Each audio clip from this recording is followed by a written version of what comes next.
Hello everybody, welcome to my channel. Victoria here at Radiant Moon Tarot. This is your full moon in Virgo reading. This full moon occurs on the 7th of March of 2023, and this is a big one. This is a big deal. We are cleansing, we are purging, we are getting ready for a new astrological year with the new moon in the sign of Aries later on in the month of March. So this is a big deal going on in the month of March, especially with all the planetary alignments that we've got going on. Okay, a lot of planets are shifting signs, and they haven't for a lot of years. These ones, some outer planets. We've got Saturn is leaving Aquarius, where it has been since March of 2020. So this is a real time where you are wrapping up some life lessons that you've been learning for the last few years. Perhaps you've made some changes personally, spiritually. This could be where you're really, clearing out some old karmic lessons and you're ready for a fresh start.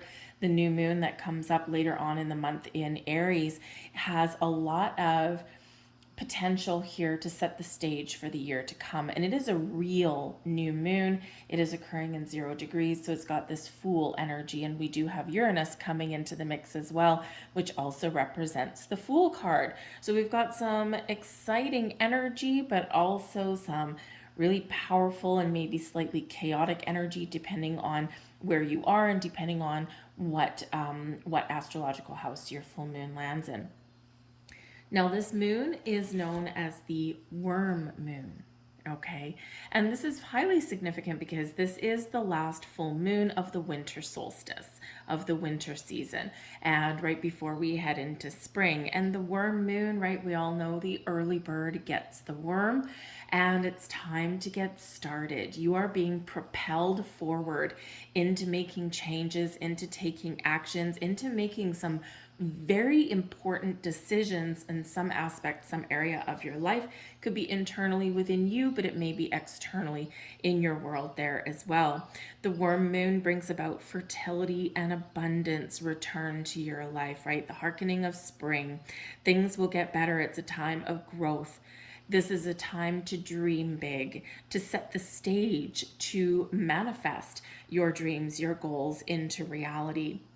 This is a time where we're coming out of the darkness and into the light. We can see our potential, okay? We can see things opening up again where things have maybe seemed a little bit hopeless for you. Things now maybe seem a little bit lighter and brighter.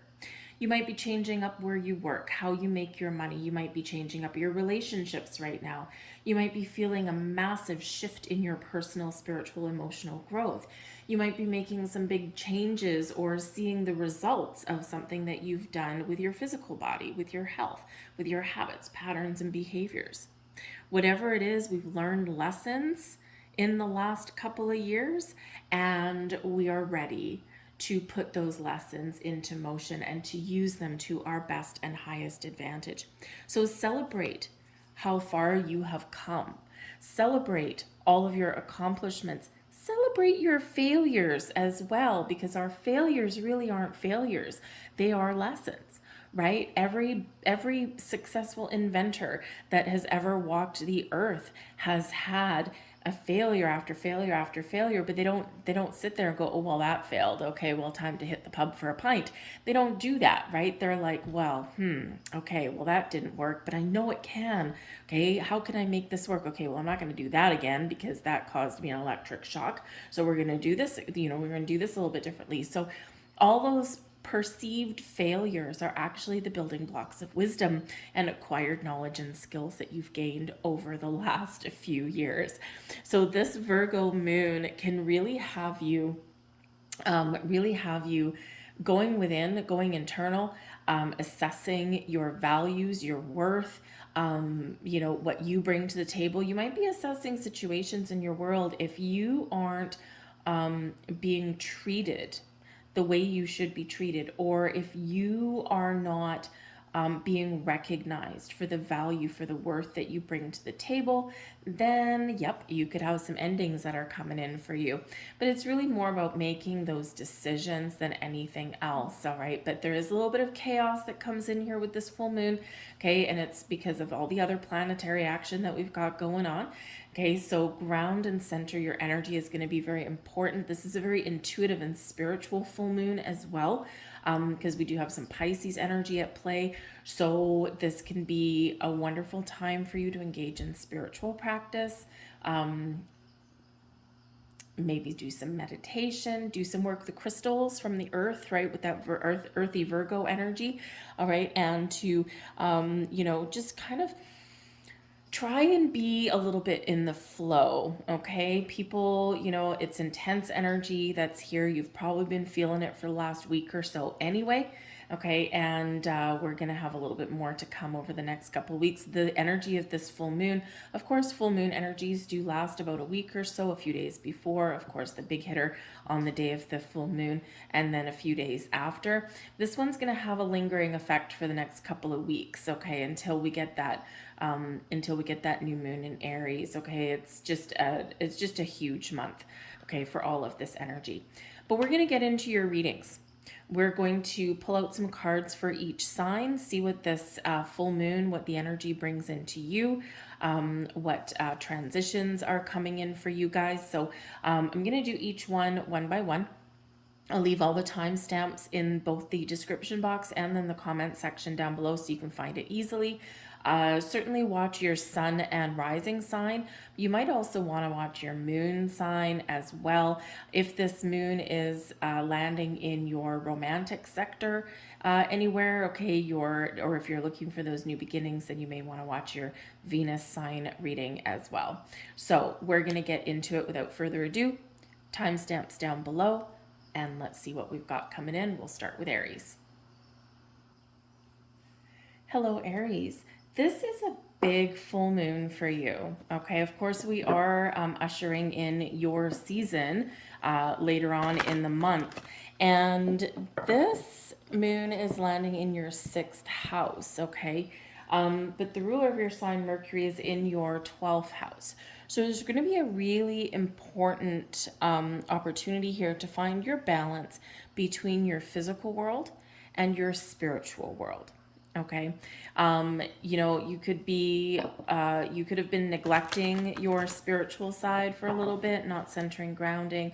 Maybe you haven't had time for any kind of meditation or anything like that. Okay. So it's just really important there that you do take care of not just your physical needs, your material world, but also your spiritual self, your mental self, okay, your emotional body there as well. Okay. You might be finding at this time, because full moons are about endings. And then, of course, the new moon in your sign in 2 weeks is ushering in new beginnings. So you might be rushing to finish something, okay? A project, you might be rushing to destinations, right? If you've got a lot of appointments and things, might be a busy month for you. Okay. You might be sending out emails in a rush, that kind of thing, especially with Mercury around. And so just be a little bit cautious in that energy. Okay. You've got time. Okay. You've got things that, it's always a good idea to double check things before you send an email, right? Reread things before you shoot those things off. If you're driving in your car, take your time, right? Rather than rushing, just a little bit of caution, right? Just a little bit of, a little bit of a heads up there. Okay. Pay attention to your health at this time as well. All right. Your 6th house has to do with your health, your well-being, okay, your fitness, your diet, what you put into your body, okay, also has to do with your habits, daily routines, okay, so maybe you're looking to switch up a routine, break some bad habits, perhaps. That's always hard, okay, but it's really this huge energy of endings, preparing for new beginnings for you. So a massive shift for you guys, all right. We've got the snow moon energy coming in for you, bringing in purity, cleansing, finding peace, healing, going within, letting things go. And we say that all the time, right? Let go of the things that no longer serve you. Well, that's great, but what does it mean? right? What it really means is stepping back, detaching, right? Having a look in the mirror a little bit and, um, seeing how you respond to things and then making a conscious effort to change the way you respond to things, right? It's where how we clean things out. So if something would normally trigger you, okay, we've got, rushing to appointments and things like that. So, even if you're always on the go, right, maybe someone cuts you off in traffic, your first response might be to, flip the bird or, curse under your breath or something like that, right? And it may affect you and you may carry that with you for the next hour, right? So this full moon with the purity energy can really have you taking that step back and taking the big deep breath and going, okay, let it go, let it go, let it go. Okay, step back into the flow. So, it can be fairly easy sometimes when we recognize our patterns, our habits, our behaviors, and it can also be difficult as well, right? Because it's really hard to change things, okay? But the purity energy here shows that it's a time to find your peace, to find that inner calm, okay, and to really, really, really let go or make some really positive changes in your life. What do you want to start new? What leaf do you want to turn over? Okay, what are your goals and aspirations for yourself? All right, we can, face our fears. We can detach from our fears. Okay, and so your really energy here and your opportunity is to do that, right? Do something that scares you maybe, but trust that you're making the right choices for yourself. We have spiritual practice coming in for you here. So again, that's that 12th house energy. Okay, now the 12th house is like an underlying influence a little bit here. Okay, and in your 6th house, right, it's all about your day, your physical body, that kind of thing. So spiritual practice is reminding you to find that balance yet again. Okay, making time for your spiritual practice will assist you with clearing your mind and restoring your inner peace. And hello, purity. Okay, so repeating message there for you, something really to pay attention to. Okay, whenever we do kind of get things that are linked here, then yeah, this is massive energy that is coming in. Spirit really wants to help you to find your path, to find your way, to find your abundance, and, to really make some improvements in your life, right? So, but you got to believe in yourself and you have to trust yourself on your journey. So, yes, this is wonderful. So, flipping out of the deck for you, we've got the Ace of Coins. Okay, manifesting prosperity and abundance into your life. The coins energy is the pentacles. So this earthly energy, right? Something coming to fruition. Great time for you to start a new project, start a new job, okay? Find a new place to live, okay? Or just make improvements in your material world here. But your powers of manifestation are big, okay? But the aces are about new, or they're about improved energy. Also a little bit of luck on your side. So embrace this lucky energy. But yes, clear out the path because there's something new coming in here for you and something wonderful, right? And so you are right on that cusp of the old and the new. Peer is coming in here, and this is the Hierophant energy. Okay, so you might be really looking back on the last, not just the last month or the last year, but the last probably 3 years. We've got that Saturn energy, and this particular card is about your values, your belief systems, right? What you put faith in. It's also one of higher level learning. So those lessons that Saturn has brought in the last few years, now is your time to really gain the wisdom and understanding that comes along with that. Okay, and it can really put you in a better place. All right. You might also be thinking that your personal belief systems have changed. There's new ways of thinking that are on the horizon for you. But the Hierophant also does bring about, yes, spiritual practice, okay? Or whatever makes you feel centered and grounded and connected in the flow of the universe, okay? Whatever that looks like to you. For some of you, you're looking to break free out of conformity, right? This particular energy here can be very spiritual, but it can also be very rule based, right? It's usually linked to like organized religion and things like that. So, you know, your spiritual side, maybe you don't want the restrictions of a traditional belief system. So you might be unearthing and discovering parts of you, right? That, you know what, I'm a little bit more free flowing than that. I don't want to be tied down. I don't want anyone to tell me that if I don't go to church on Sunday, you know, that bad things are going to happen, right? I just want to be connected and I want to be me. So some of you might really be making that change there. But whatever your situation is, faith, belief, and trust in your journey will bring about a cause for celebration. The Four of Staffs is the Four of Wands energy. It is known as the 1111 card. The Hierophant here, Pure, is known as the marriage card, halfway to marriage card sometimes, with the Four of Staffs, okay? You know, and then the Ace there. So some of you might be really celebrating your journey so far. Some of you may be manifesting in a new relationship or a higher level of commitment, but whatever it is here, the Four of Staffs is celebrate your success on your journey, okay? No matter where you are, you've gained a lot of wisdom, skills, and knowledge, okay? And it's time for you to use those to your fullest potential.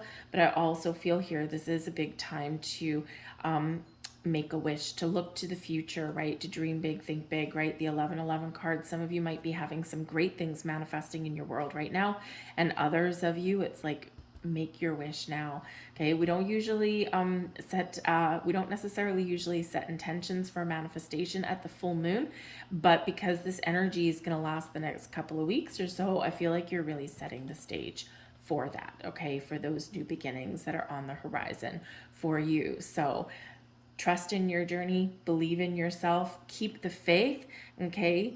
Absorb the wisdom of those lessons, be grateful and thankful for everything, live your best life, celebrate something here, okay? And I do feel that some of you are embracing some good news, or you're really feeling much more positive about the year to come. So I'll leave that there for you, Aries. I thank you for watching. If there was something here you enjoyed, please do hit like on this video and subscribe to my channel. We're going to move on now to Taurus. Hello, Taurus.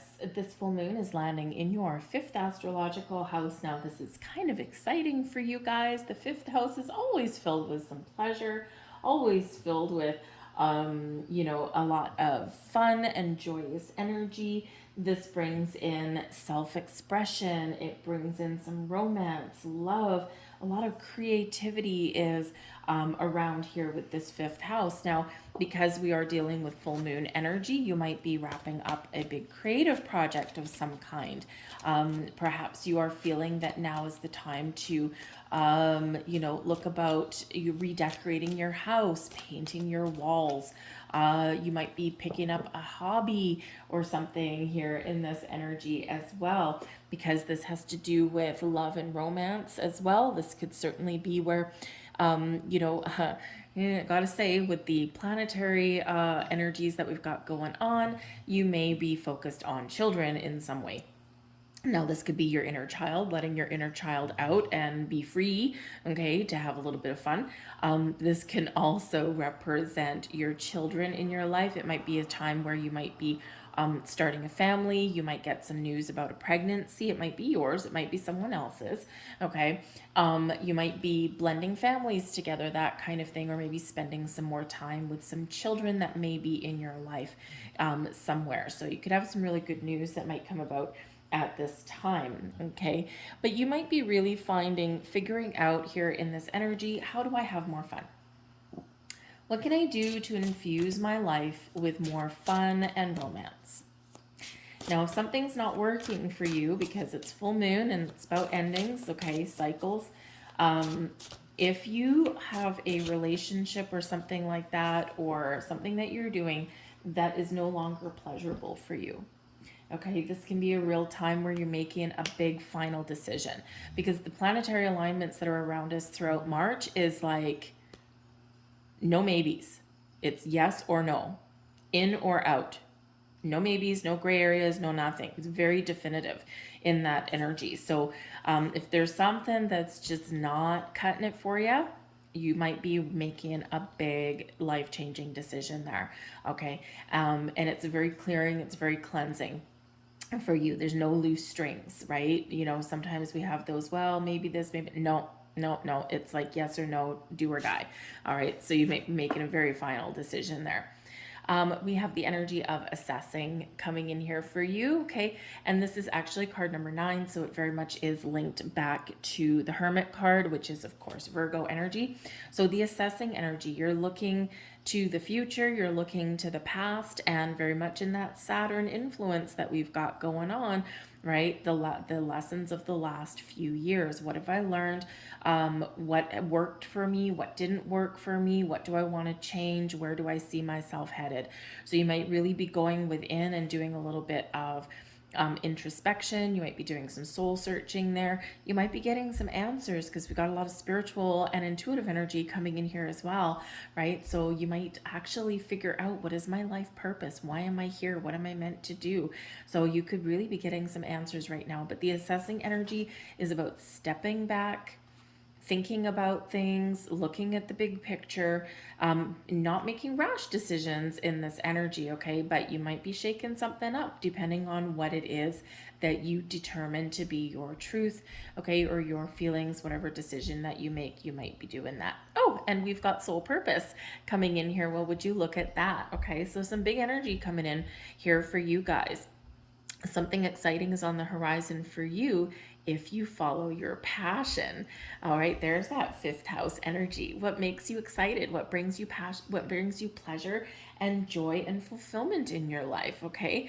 Because you know what, quite often the things that we are drawn to that make us feel good and make us feel alive and connected with the world around us, that can be part of your soul purpose, okay? It could be helping other people. It could be creating something or decorating things, right? We've got a lot of creative energy that flows through us. So, but also the soul purpose here is very connected with that Hermit energy, that Virgo energy. So again, some of you might be figuring out and getting those answers, right? Why am I here? What am I meant to do? Some of us are just here to be happy, because some of us have already been here a number of times. We've cleared out our karmic debts. And now it's like, I'm just here to be happy in this lifetime, right? So, you know, or you're here to make the world a prettier place, right? That kind of thing. So I think some of you might really be getting those answers that maybe you've been looking for a while. Pay attention to signs, symbols, synchronicities that are around you, because I think that you are being shown something very important, okay? The bottom of the deck, we've got the 5 of Cups coming in here for you. Okay, now the bottom of the deck tends to be an underlying influence, maybe something that's a surprise sometimes, okay, but also something that may not be quite here yet. Okay, so the 5 of Cups, it can be an energy of sadness, disappointment, loss. It can be one where we're dealing with grief, we're mourning something. But it's also one that shows the possibilities of turning something around or showing us that there's something better on the horizon. 3 cups are spilt and shattered on the floor, but there's 2 still there. This person just can't quite see it yet. Okay, so you might be really making some assessments, right? How do I make my life better? What can I do a little bit differently? What do I need to let go, right? And so sometimes even sometimes when we do need to let some things go, and it is for our best and highest good, it is the right thing to do. It does come with grief. Okay, so remember, in the 5 of Cups energy, honor all of your feelings, the good, the bad, the ugly. Okay, and process your feelings. Give yourself time to process those things. Sometimes we jump from one situation into another, and we don't allow ourselves that breathing room in between. And so a big important reminder for you there. We have Nafs coming in here. Now this is card 15. This is the Devil card. What is chaining you up? What is holding you back? What is keeping you stuck in an unhealthy way? What are you worried about? What are your fears? The thing is, with the Devil card, it's our shadow side. Okay, there might be a person around you or something in an environment or a situation that you're dealing with that's negative and toxic, or it's just controlling you in an unhealthy way. Okay, you're attached to it in a very unhealthy way, and you're like, how do I break these chains? Something has you chained, something has you tied down, something is controlling you. Okay, this can be internal or this can be external. The main message when we get the Devil card is there's always a light there that shines bright, and you always, always have the ability to break free from those chains. So whether it's old habits, patterns, and behaviors, whether it's a relationship of some kind that's no longer healthy, you may have an opportunity to repair it, right? But you gotta deal with it first. You gotta get things out in the open, and this full moon is really bringing things out in the open for you. But whatever your situation is, there's a light at the end of that tunnel. All right. And so you might just be, really looking for an answer, looking for a solution, or looking for a way forward out of something there. So trust in yourself in that journey. There's that assessment energy, and also maybe figuring out your soul's purpose, because the Devil card does also have to do with karmic cycles, with karmic attachments. And you could have been really on a journey where you have been closing out some of that karmic energy, closing out those karmic cycles there. And now is your chance to break free, to find that closure. The Daughter of Cups is coming in here as some beautiful, creative, spiritual energy here for you, okay? So this can bring in pregnancies, okay? Just saying.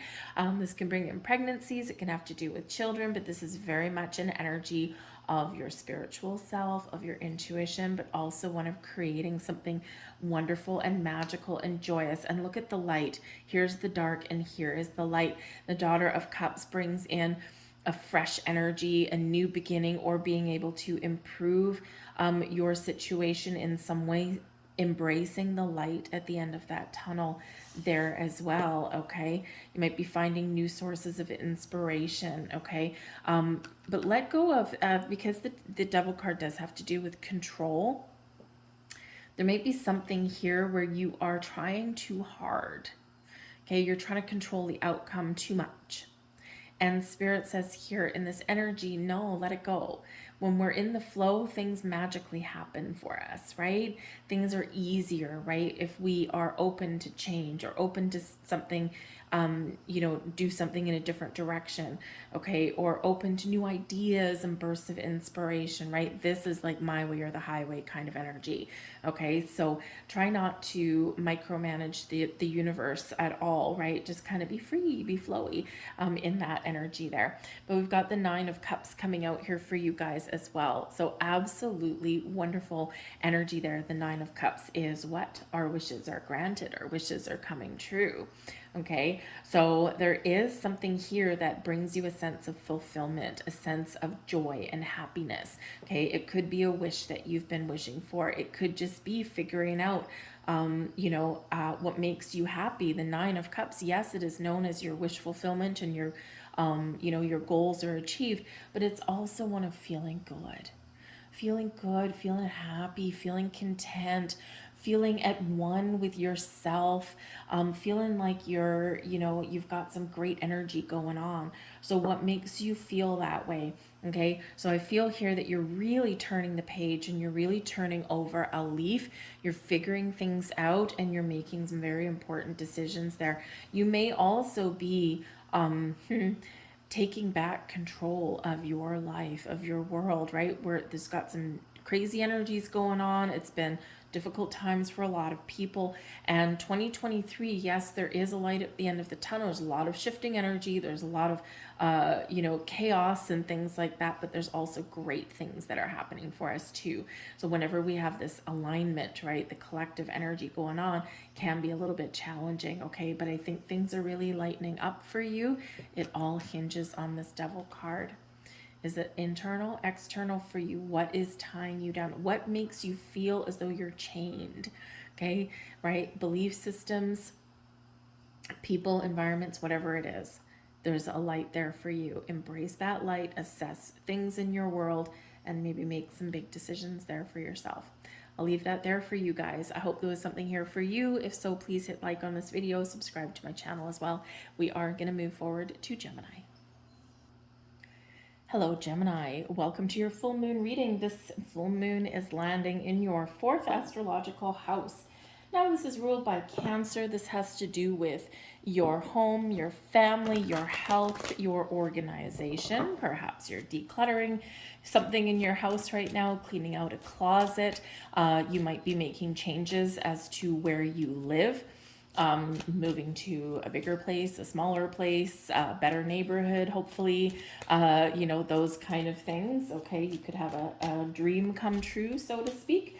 But when we have this energy, this can have to do very much with your family relationships. There could be something going on.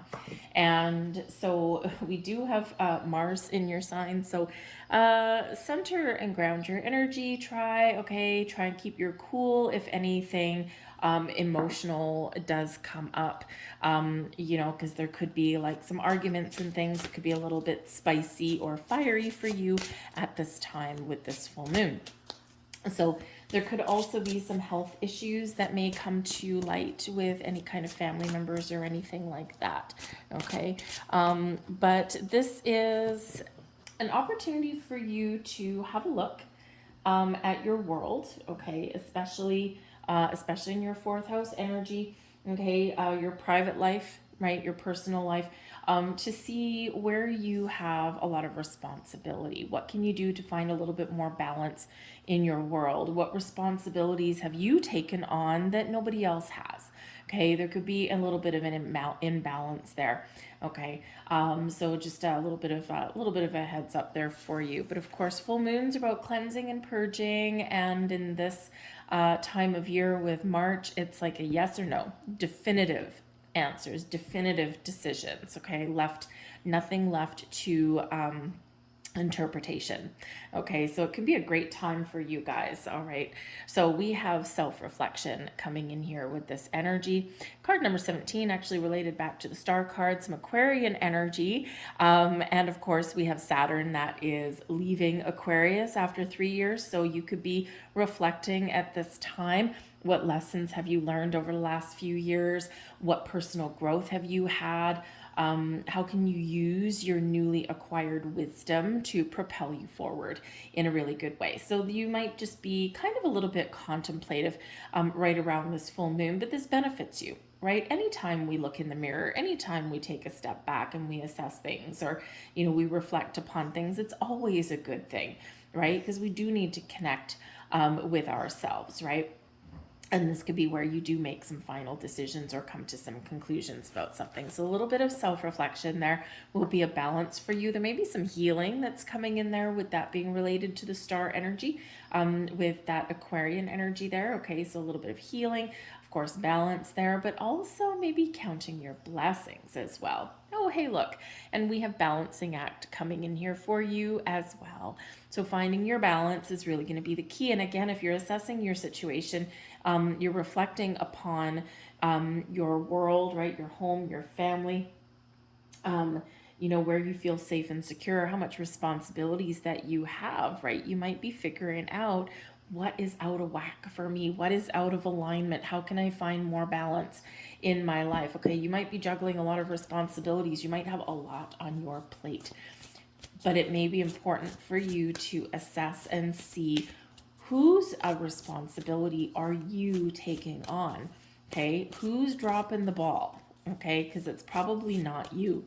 If it is you, well, you might be reflecting upon that, and you might be like, oh yeah, okay, I've been a little bit of I haven't exactly held up my end of the bargain. So you could really be in this energy where you are stepping into action and you are stepping up to the plate. Okay, so let's see what else we've got coming here for you. The bottom of the deck, we've got the Three of Staffs. This is the Three of Wands energy. Making a plan, clearing out blocks and obstacles, okay, and you're ready for something. You're ready for a sense of adventure. You're ready for a move. The Three of Staff does bring in an element of travel or movement, okay, but it's one of, I'm just waiting for the right opportunity. I'm ready, but I'm waiting for the right opportunity to present itself. So there could be something again where maybe you want to go out and have some fun, or maybe you're looking to move your place of residence in some way. You may also have a relationship that is going to the next level there as well. Okay, or you're really assessing your situation, saying, is there a future? We also have the Eight of Staffs, busy little bee. Okay, the Eight of Staffs is the Eight of Wands energy. Now, number one, this can have to do with manifestation. Okay, this can also be have to do with really positive ways of positive communication. You might be getting some good news. But this is overcoming obstacles and moving forward. Okay, so how do you do that? What is it that you want? What do you desire? What goal do you have in mind? Okay, and this shows that there is a lot of momentum that is gathering and that is propelling you forward. So again, you might have something that is manifesting in your world. We do have that Aquarian influence. So we've got changes there. We've got a little bit of new beginnings that comes in with Uranus energy as well.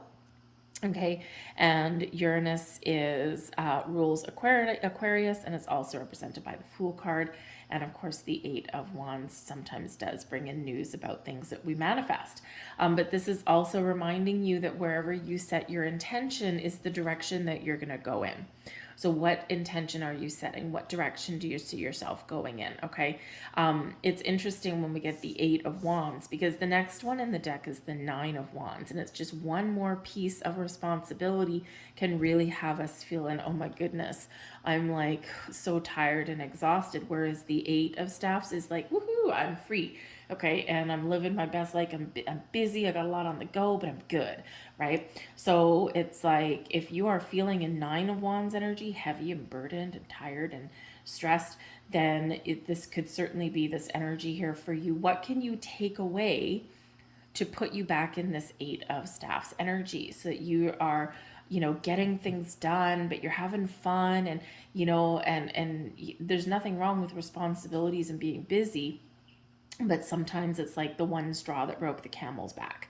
Okay, so if we take that straw off the camel's back, then you can all of a sudden, survive again. So there might be something again for you to look at that. We have Virgo energy coming in here strong for you, and this is the Hermit card with Dervish. And so, yeah, you might be really in this reflective kind of mode. This is showing that your intuition is very on point right now. It always is, but it's very much more so with this full moon. You are going internal with this energy.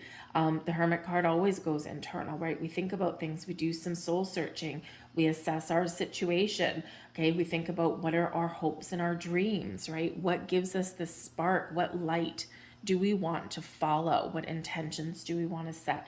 So you could really be making some very important decisions, or you're looking to turn things around a little bit. The Hermit card also brings in a sense of self, who we are. Who am I? What am I meant to do? Where am I meant to go? What am I meant to accomplish in this lifetime? So for some of you, you are doing some very deep soul searching. And with the Eight of Staffs, you might actually be getting the answers that you seek. Figuring out what my life purpose is here. It's very empowering when we figure out why we're here.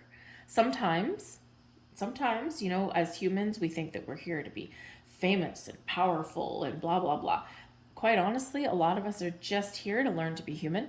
A lot of us are just here to enjoy life because we've been through a whole bunch of karmic cycles already. Okay, and now it's like our time to live our best life. Okay, for others of you, your life purpose may be to be a healer or a guide to other people. So whatever it is, you might be figuring out those answers, okay? But you might also be just setting some goals, or the Hermit card is where we do go in to find some healing. Now, because this does represent a spiritual person, okay, this could be a great time for you to do something like get a personal reading. Maybe there's someone in your life that is like very wise in the ways of things. Okay, and so this might be someone that can actually really give you some really good advice, good news, good advice. Okay, and someone who can maybe help you see things in a different light as well. All right, but we do have, oh boy, there you go. Okay, let's keep your cool, folks. Okay, we've got Minar coming in, and this is the Tower. Okay, so there's this big shifting energy that's coming in here for you.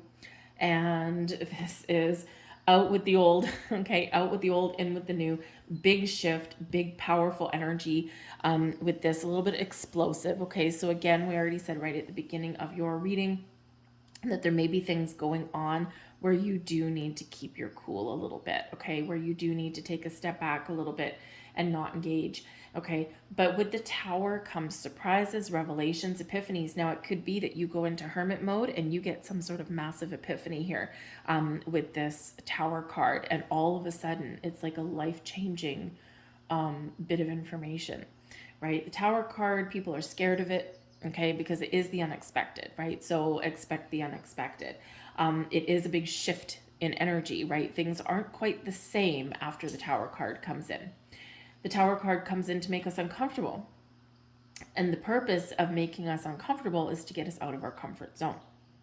Okay. It's also saying something needs to shift, something needs to change right here, right now. It's not going to be easy and it's not going to be comfortable for you, but it will be beneficial for you. Okay. And, you know, it's not always instant either. The shift is instant. The energy is instant. The revelation or the surprise that may come in for you is instant. But what follows in the aftermath of that is, you know, not necessarily quite so fast. Sometimes it is. But the Tower card comes in, out with the old, to make room for something new, to make room for something better. Something's got to go to lighten your load to move you forward. Okay. The Tower card always comes in for our best and highest good, but it always comes in to get us unstuck.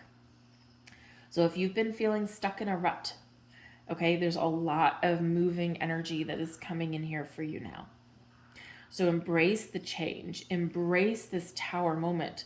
Okay. Yes, uncomfortable, adrenaline rush, shocking, surprising, okay, unexpected. But I think here for some of you, this may not be something within your control, but I think for others of you, especially with that Hermit card coming in, I think here some of you are the mastermind of your own Tower moment. There's something here that you're blowing up for the better. And sometimes we need to do that in our lives. So what are you clearing out? What new are you bringing in? What are you changing? What are you wanting to shift there? I think you're figuring out what that is. So embrace those changes. All right, embrace that energy. I'm going to get one more card here for you to go with that Tower card. I really do think that it's a revelation that comes in from a little soul searching, some meditation, okay, connecting with yourself, with your higher self. I think that's probably where it comes from, but it can come from external as well, okay? Okay, we'll take all three of those, fine and dandy. All right, Two of Swords. You've been back and forth about something, some of you. The Two of Swords is where we are trying to find balance, or we're trying to figure out what needs to be balanced out in our life. It's where we're trying to make some decisions, okay? But it's also sometimes where we're closed off or where we're not making a decision. It's like, I don't know what to do, okay? We're stuck between a rock and a hard place with this Tower, okay? Unstuck. Okay, something might hit you like a little bit of a ton of bricks. Okay, some information, some key piece of information or some realization that you've been missing. And all of a sudden it gets your heart going, it gets your adrenaline pumping. Okay, so I think there, if you've been stuck a little bit, you're about to open up. We also have coming in here, we've got two kings. We've got the Shah of Cups and the Shah of Coins. So this here is your spiritual self, and this is your material self.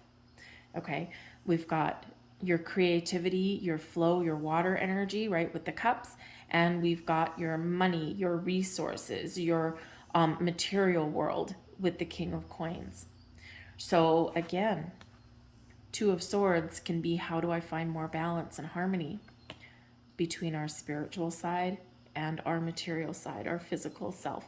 So this can certainly be an energy where you are figuring out how to get things back in alignment, okay, how to take control over something.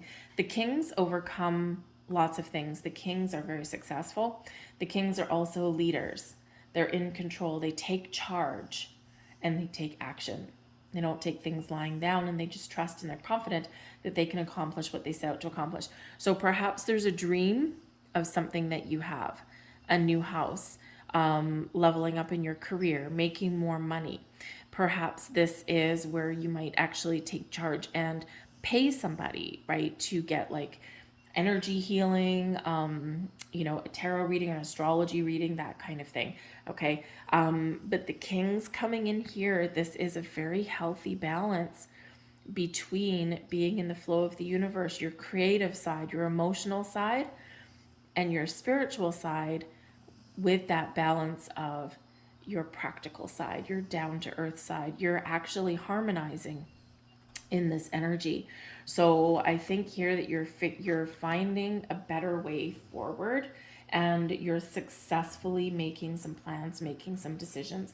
And again, some of you here with this Tower energy, especially with the Eight of Staffs, somewhere here around in the next couple of weeks or so, I feel like you have a big dream that you actually comes into realization for you. You might get some really good news, something that you've manifested into your life, right? Like a job or a house or a relationship may really take off for you, okay? Just something in here is very much changing for the better, but it's like a sigh of relief for you, okay? Now, the Tower, of course, you could be getting out of your comfort zone, or you can be deciding to let something go because you know that there's something better here for you. You've got some goals, you've got some dreams, and there's something that needs to change here for you to find it, especially if you don't have it right where you are now. So big changes ahead for you. Hold on to your hat. Remember, center and ground your energy, okay? And try and keep your cool, okay? Try not to fly off the handle, right? If something happens that's unexpected and that kind of freaks you out or something, big deep breath. Count to 3 before responding is always a good idea. I'm going to leave that there for you guys. Hope there was something here for you. Good luck in this full moon. Please hit like on this video if there was something here for you. And we're going to move on now to Cancer. Hello, Cancer. Welcome to your full moon in Virgo reading. So this full moon lands in your 3rd astrological house. Now, this is ruled by Mercury and Gemini, okay? And this is all about your mind, communication, also about technology. And this is about your neighborhood, your perception of things, maybe expanding your mind on things as well. Because this moon brings in some powerful energy, maybe brings some surprises.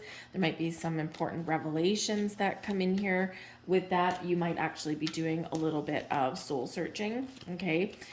Communicating with your higher self, if you will, communication with spirit as well. And you might be looking for some answers, okay? You might be making some final decisions here. There might be a little bit of tension that does come in for you with this full moon. And it's not surprising. There's a lot of this going on, okay? You've probably been feeling a little bit like a ball of knots in the last couple of weeks or so leading up to this moon. And it's probably going to continue for a little while as well. So it's always important to center and ground your energy, okay, in that when we're in this particular energy. But again, you might be making some really important decisions. You might have some discoveries that may come in here for you guys as well. You might be doing some searching on the internet for something, and you might just find the answers that you're looking for. I would say in this particular energy, because this, this can have to do with your devices, and you might have something that you might be looking to get a new computer. You might have a computer or some cell phone or something that dies, and you're like, oh man, now I gotta buy a new one. But maybe you wanted a new one anyway, so the universe just gave you a helping hand.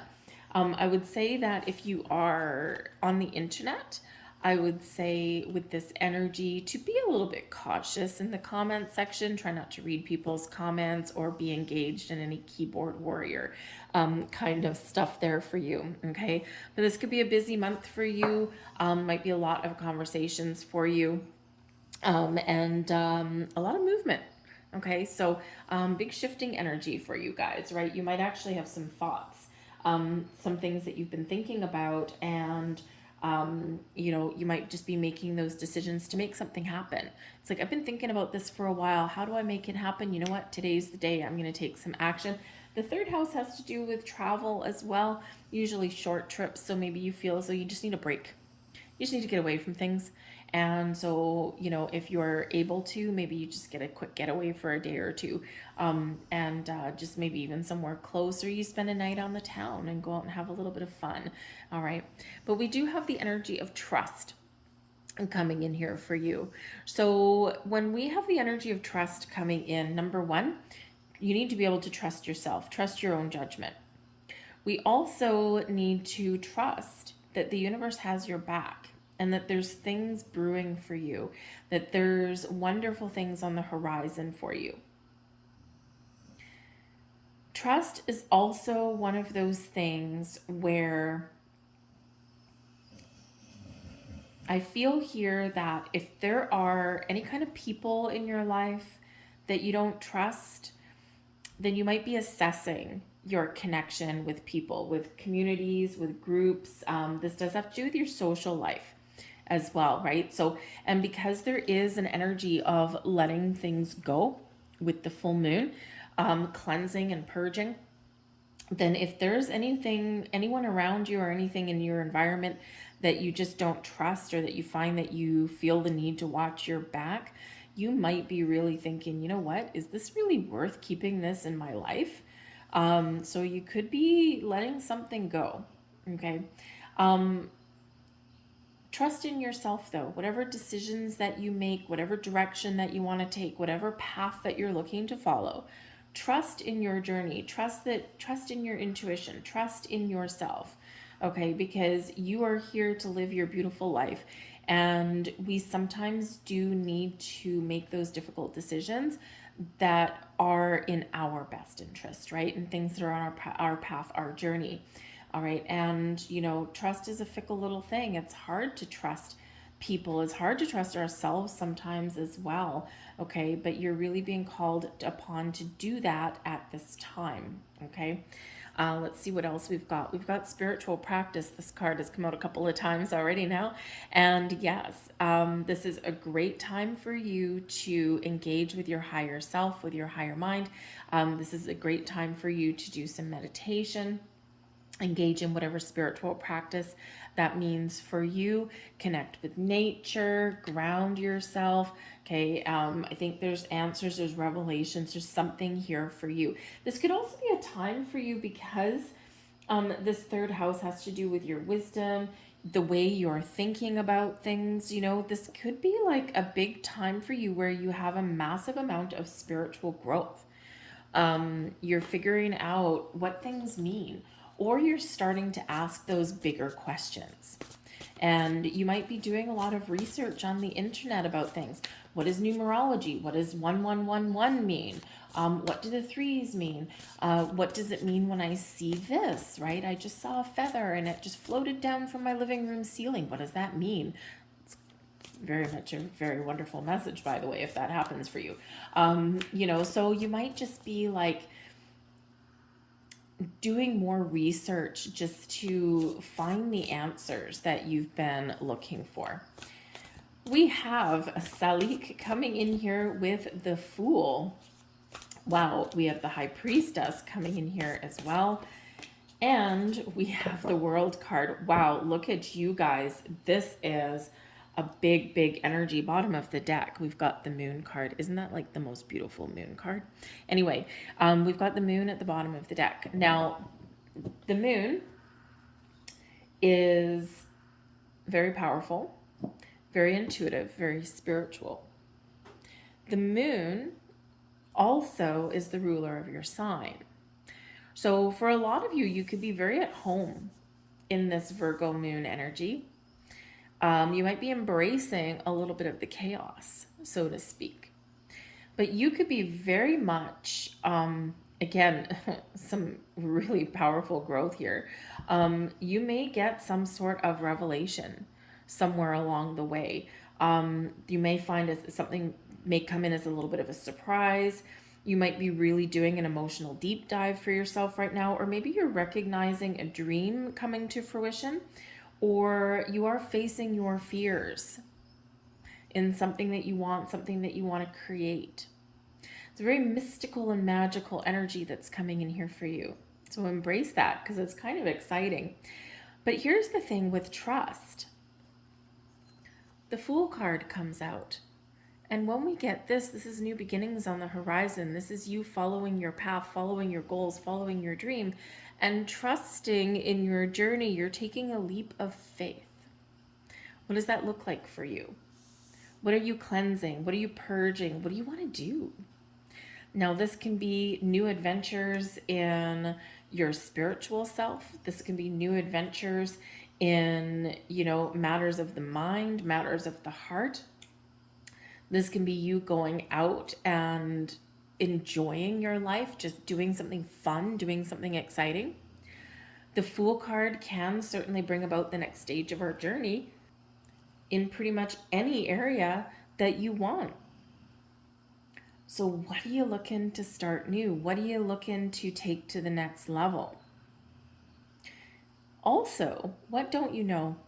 Because the Fool card also brings in a sense of, yes, excitement and adventure and new beginnings, and I'm just going to trust myself and I'm just going to go for it. But it also brings in a little bit of innocence and a little bit of naive energy here as well. So I think here for some of you, especially since we do have Murshida coming out as well, Salik and Murshida. So Murshida is the High Priestess. So this could be a new journey, a new adventure in your spiritual self. You're on the quest for knowledge, for growth, for wisdom, and you're going to find it. So keep your mind open, expand your world a little bit, because I think there's something here that may be revealed to you, or you might get a big epiphany moment somewhere.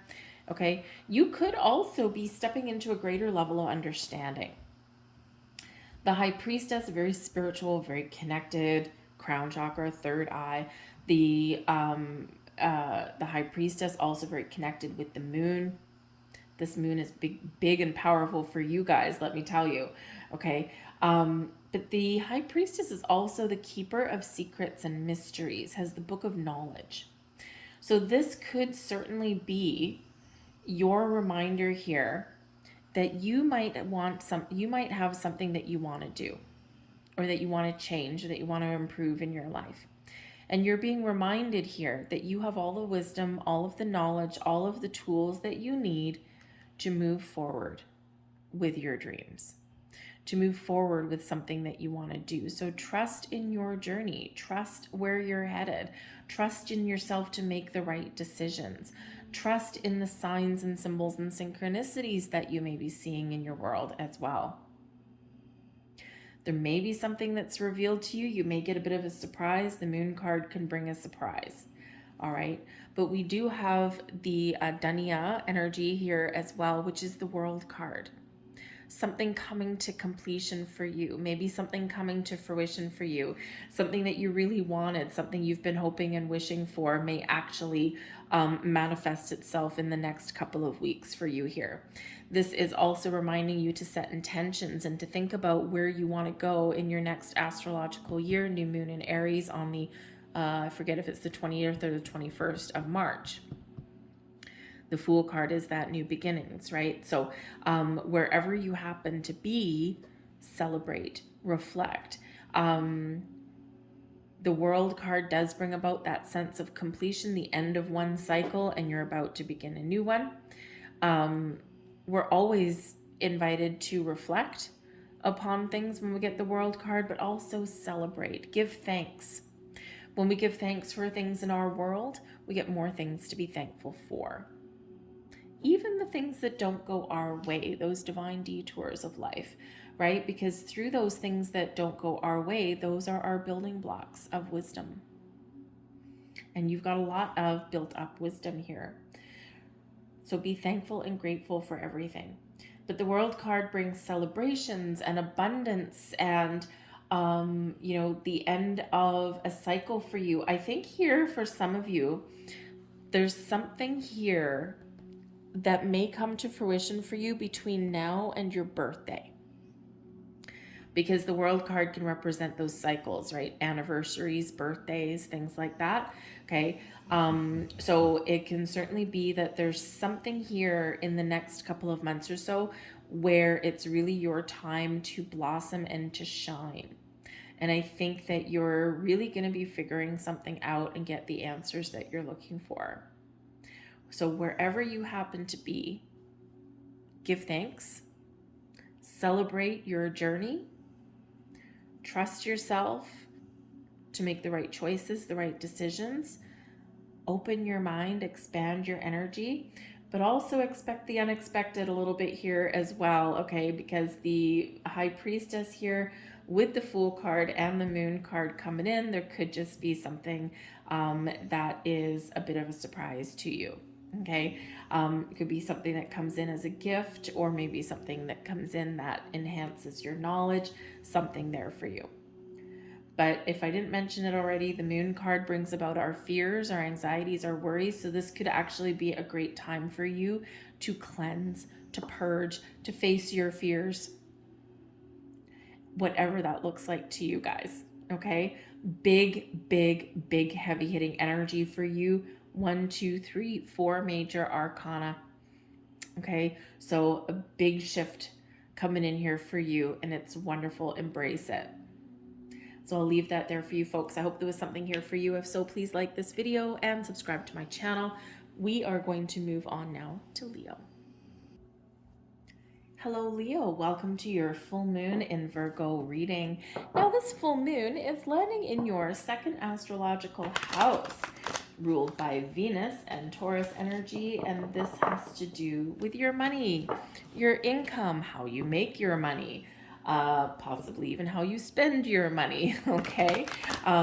This also can have to do with your self-esteem, your habits, how you perceive things sometimes as well. Now, because this does have to do with your money, your matching sign there is other people's money too. So joint resources and finances. So you might be making some decisions. Perhaps you're looking to put together a budget, to curb some spending, because this can have to do with money in or money out. Perhaps you're pooling your money together. No, thank you. Perhaps you're pooling your money together with somebody to make a large purchase. For example, like buying a house, that kind of thing. You might be partnering up with somebody in business, opening up your own business maybe. Okay, or you've got some business partnership, and it can be very beneficial for you, very fruitful for you, as far as money or a good stage of development in your career path can be. But you might also, again, just be, looking at how you can make some really positive changes to bring yourself some more wealth and abundance into your life, okay? And it may just be something individual just for you, or it may involve some help, support, or something from other people there as well. All right, maybe you're looking to put some money away for a rainy day, okay? So we have attraction coming in here for you. Now, this is awesome energy. Card number 44. Fours are about stability and security, a good, strong foundation, especially with your home and your career. So this could be a really big focus for you now. Maybe you're looking for a better house. You're looking at how much you spend on your household bills, your household budget, your career path, right? Are you feeling good? Are you feeling stable? Are you making not just enough money to put a roof over your head, but also to put some money away for the rainy day? Okay, so you could be really thinking about those things. But with the attraction energy here, this is awesome. For some of you, you may have something that is coming to fruition at this time, something that you are manifesting and that you've attracted towards you. This also shows you and reminds you of your ability to attract opportunity to you, money to you, right? You are being reminded that the energy you put out, the vibe that you put out, the intentions that you put out, this is what bounces back to you. It all circulates back to you now. So you are in this very wonderful energy of attracting the right people, the right opportunity, the right situations at the right time in the right place, right? Things that it is that you want. So be aware of that energy though, okay? Only focus on, and it's a good lesson for life, not just moon energy or anything like that. We are always in a constant state of manifestation in our lives, whether we're making a conscious effort to do it or not. So focus on what you want to attract to you. Do not put any excess energy or thought towards the things that you don't want, other than maybe being, how do I let this go? What new can I attract into my life so I can let this thing go? Okay, because wherever you put your energy is what amplifies. So if you put your energy towards something that you do not want in your life, that is going to amplify and you're going to get more of what you don't want. So always manifest and focus on your solutions, what you want to attract in, the opportunities that you seek, the abundance that's flowing into your life, okay? The positive things for yourself, all right? The things you want. We have life force energy coming in. Card number one. Card number one refers back to the Magician. You are powerful, you are magic, and you are attracting all kinds of things into your world. It's time to engage in activities that rejuvenate your mind, body, and soul. The life force flows to you and through you. You are really in this energy of excitement, of new beginnings, of fresh starts, of turning over a new leaf, of doing things a little bit differently. You've got all this magic that is flowing throughout you. You have the ability to find the resources that you need when you need them. So really trust in that energy that you are projecting out, okay? This is your life, and this is your energy, and you are a force to be reckoned with. Okay, so mind over matter, okay, embrace in your spiritual self, okay, embrace in your best you. Let's see what else we've got coming in here for you guys. I love that. Dervish is coming in here, and that's actually the Hermit card, which is, of course, Virgo energy. We've got the Six of Swords moving forward. It's a time for you to shine. Leave your troubles, your difficulties behind you, okay? But the Hermit, connecting with your higher self, with your higher mind. This is where you do your soul searching. This is where you figure out what lights your path forward. Healing comes in here with this energy, detaching from things that have been holding you back, whether it's people, habits, patterns, behaviors, fears, whatever it happens to be for you. But you're focused on the light. You're focused on the positive, okay? What do you want to sparkle and shine in your world? Connect with yourself, all right? This is a card of meditation, a card of connection with your spiritual self. It's also one where you connect with your physical body as well, especially with this being Virgo energy, but this shows the power of this Virgo full moon for you. Some of you are figuring out what your next steps are. Some of you are figuring out what your purpose is. Where am I meant to be? Who am I, right? You might be getting those answers. But I think here that you're really setting some goals and setting some intentions as well. You're attracting all of this wonderful magic towards you, okay? But for some of you here, the Six of Swords reflects that it's been a dark time. It's been a difficult time. And maybe there's been times when you felt alone, or you've been feeling as though there's no light at the end of the tunnel. When will things improve? All I ever hit is brick walls. If I didn't have bad luck, I'd have no luck, all that kind of stuff, okay? So things have been turbulent, but when we get the Six of Swords, calmer, smoother times ahead.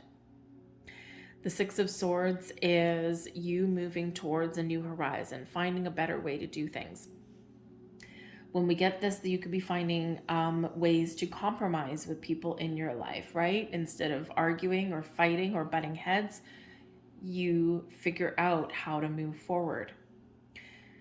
The Six of Swords is also a card of actual movement, okay? So it can be that there's, something on the horizon for you that's wonderful, but it can also be one of making some moves, right? It's like, I don't like where I am right now. I've got a lot of challenges and obstacles, and I'm focused on the solution. I'm focused on where I want to get to. I'm focused on my goals and my dreams, and I'm focused on where I want things to move for the better. So some of you, again, could be moving where you live. Maybe you're just looking for some movement in your career path. Okay, that kind of thing, right? There's opportunities available. You see the light and the light, right? So there's a light there for you. Life force energy. We've got this light, okay, that's there. So you're being very reminded, again, to focus on your solutions, focus on where you want to get to. Okay, we're going to leave some darkness behind. But the Six of Swords and the Hermit both can be very spiritual energies, right? The Hermit especially, but the Six of Swords is always a reminder, because it is a card of protection and it's one of guidance. We've got these angel wings right there. So this is always a reminder that no matter where you are, no matter what you need to change, no matter what difficulties that you've been encountering, that you are always guided and protected on your journey. In those times of darkness, call on your angel spirits, guides. They will be there, right? They will send you signs. Ask for a sign. They'll give you a sign. They'll throw a repeating number on the clock for you. They'll throw a feather in your path or something, or whatever that looks like to you. They'll give you a song on the radio that resonates with you right in that moment in time. They work in mysterious ways. Okay, so ask for that sign and you shall get it. And it actually is like really empowering and it makes you feel really good. We can't always see our spiritual guidance and help, but they're always there. But they're also guiding you on a path forward in a very magical way. So, just be aware of that. But we also have the Seven of Cups and we've got the Shah of Swords. Now, the Shah of Swords is the King of Swords energy. Okay, and the Seven of Cups, obviously, is the Seven of Cups. Now, the Seven of Cups in this particular deck, I actually love it. It's a little bit resonating with your chakras, right? We've got your root chakra. We've got your sacral chakra. We've got your third eye, your heart, your throat chakra. Okay, all of these things. So this could be a time for you here where you are assessing things in your life. What do I want? What do I need? Okay, I can see all of these things in front of me, but there's something hidden, right? There's this one in the middle. It's a little bit hidden. What is that? I don't know. Is this a path forward? Is this a surprise? Do I choose something that I know, or am I going to trust in the unknown?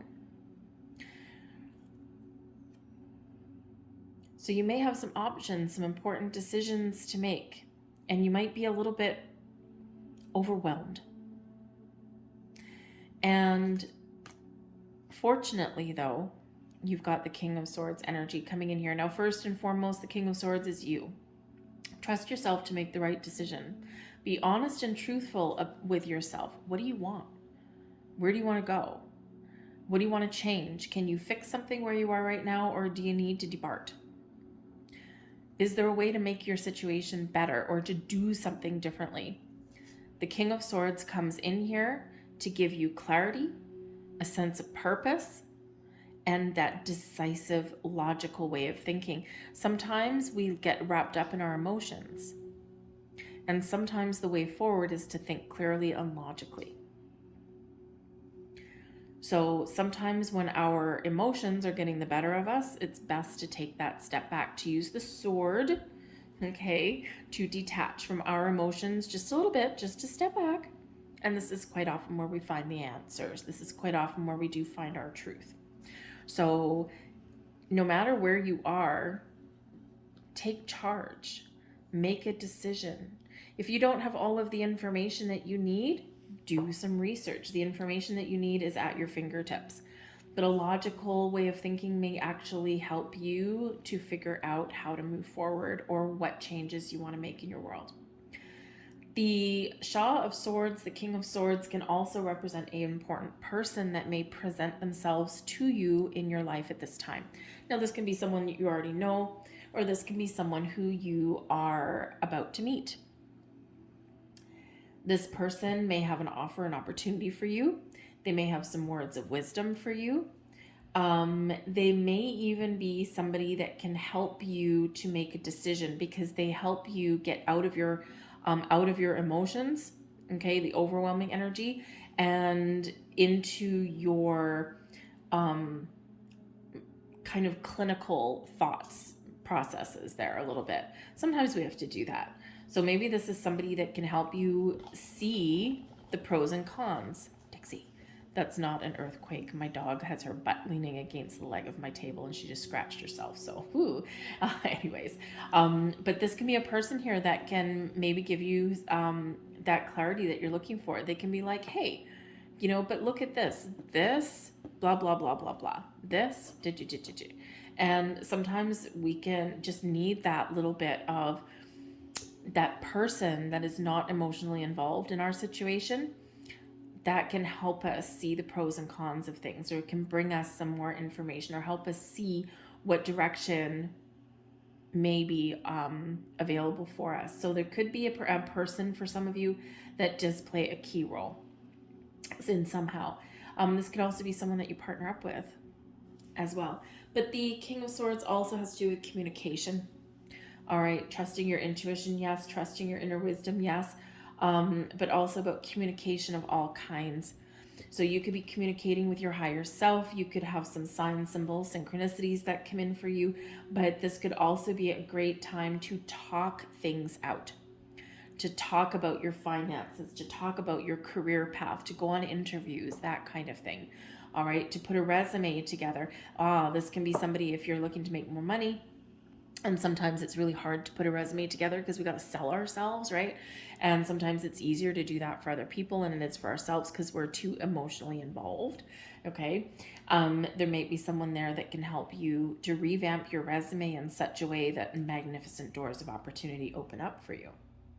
But whatever that situation is, I think there's clarity, there's forward movement, and there's things that you are attracting in your life that set the stage for the next astrological year, a better horizon on in the future for you.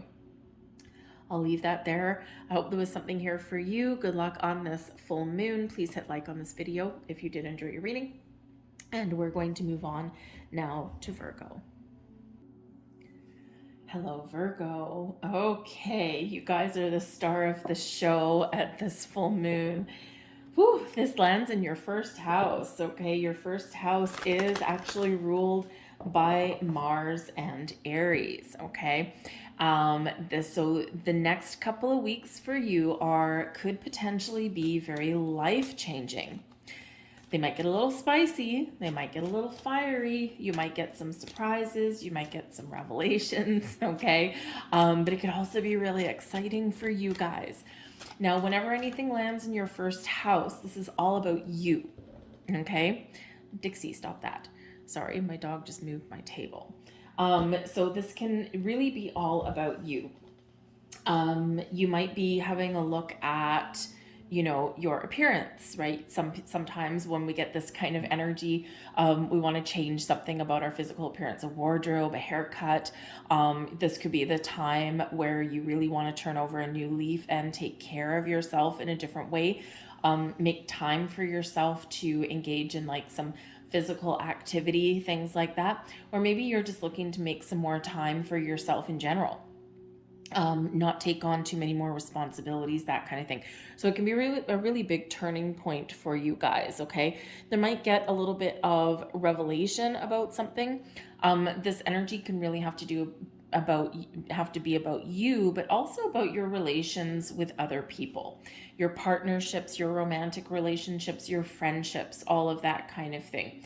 Okay, and so you might be really making some decisions at this time, about who you associate with, or about, what kind of people that you want to attract into your life as well.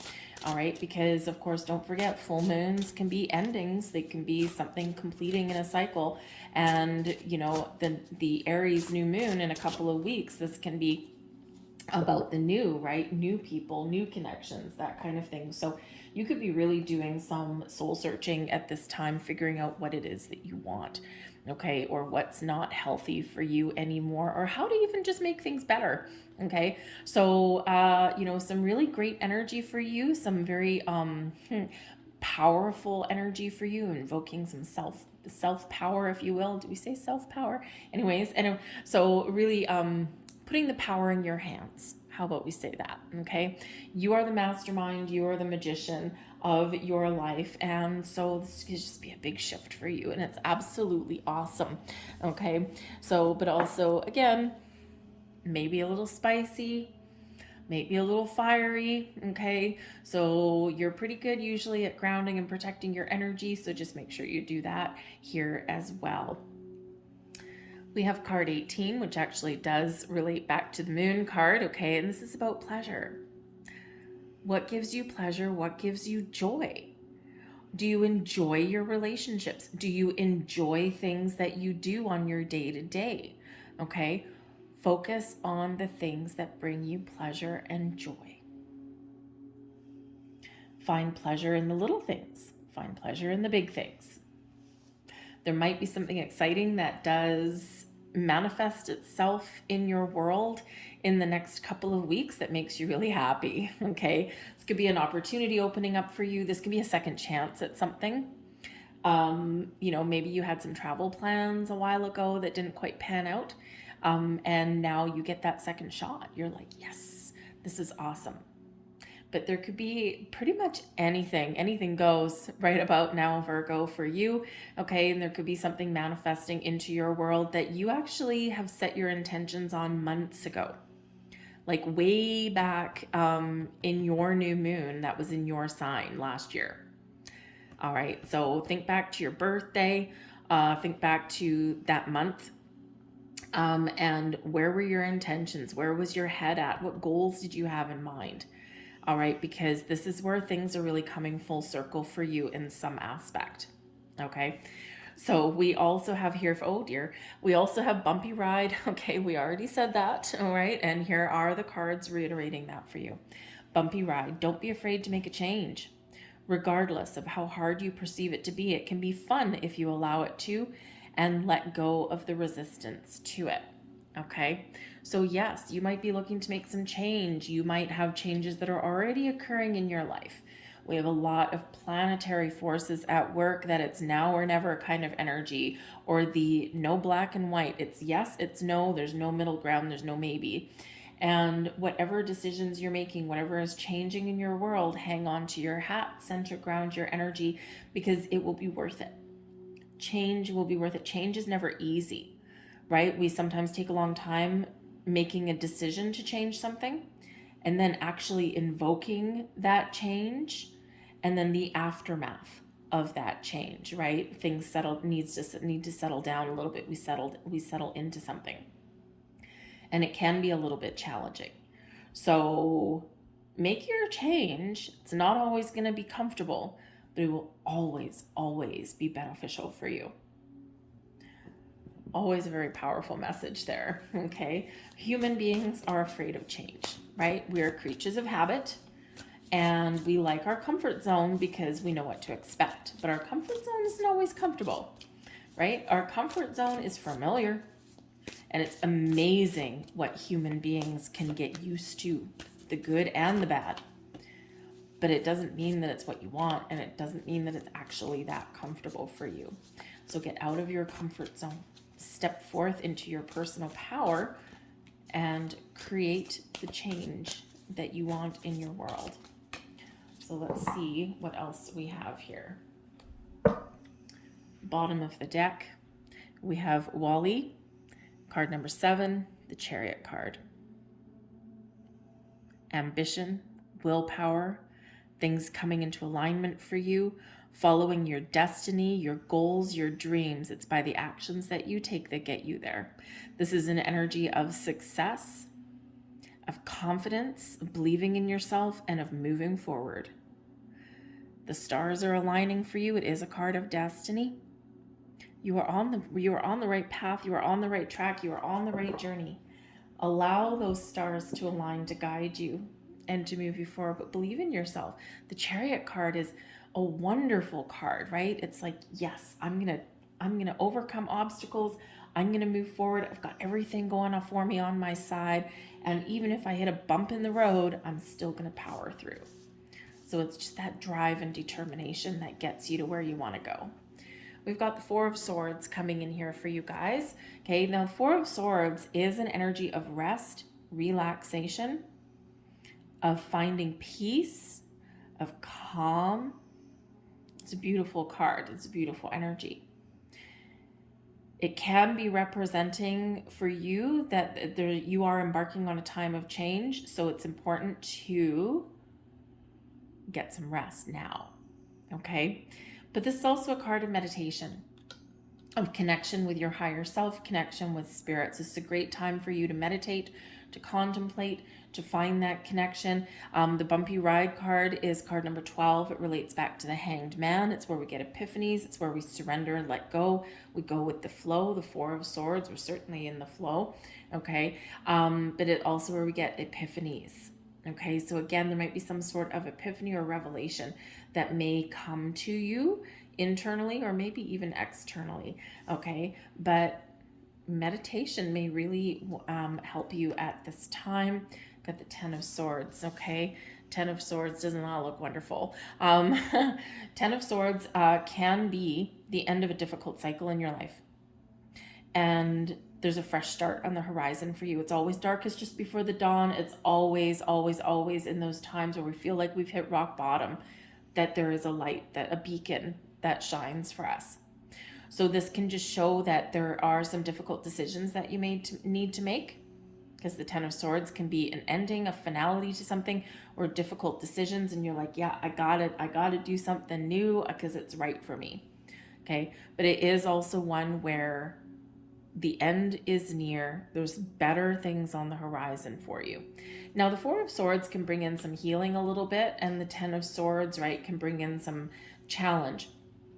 So this can certainly show that you might be reconciling something within yourself, okay, that you might be just kind of healing something from within yourself, or you might be trying to, how should we say, make amends with something that you've been thinking about, right? We quite often do shift our thought processes, our internal energies, right? So this can be where you are trying to make sense out of something, or you're trying to come to terms with something and be okay with it, right? This can be where you're really kind of, yeah, I need to let something go.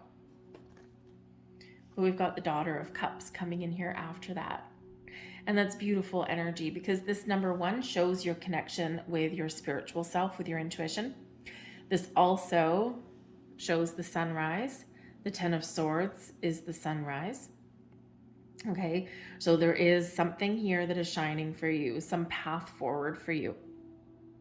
The Daughter of Cups also brings in this wonderful energy of fun, of pleasure, joy, doing something exciting, and really embracing your creative side as well. Okay, but it also brings improvements in your life. Events, opportunities, invitations, people who are on the right path, the same path as you, or who can really dig your vibe.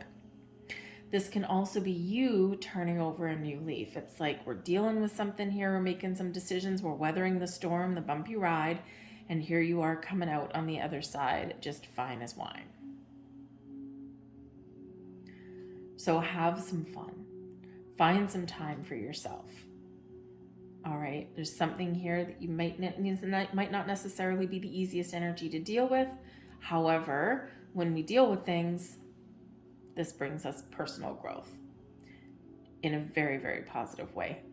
Okay, so I'm going to leave all that there for you guys. Leave on that high note. Okay, I hope there was something here for you.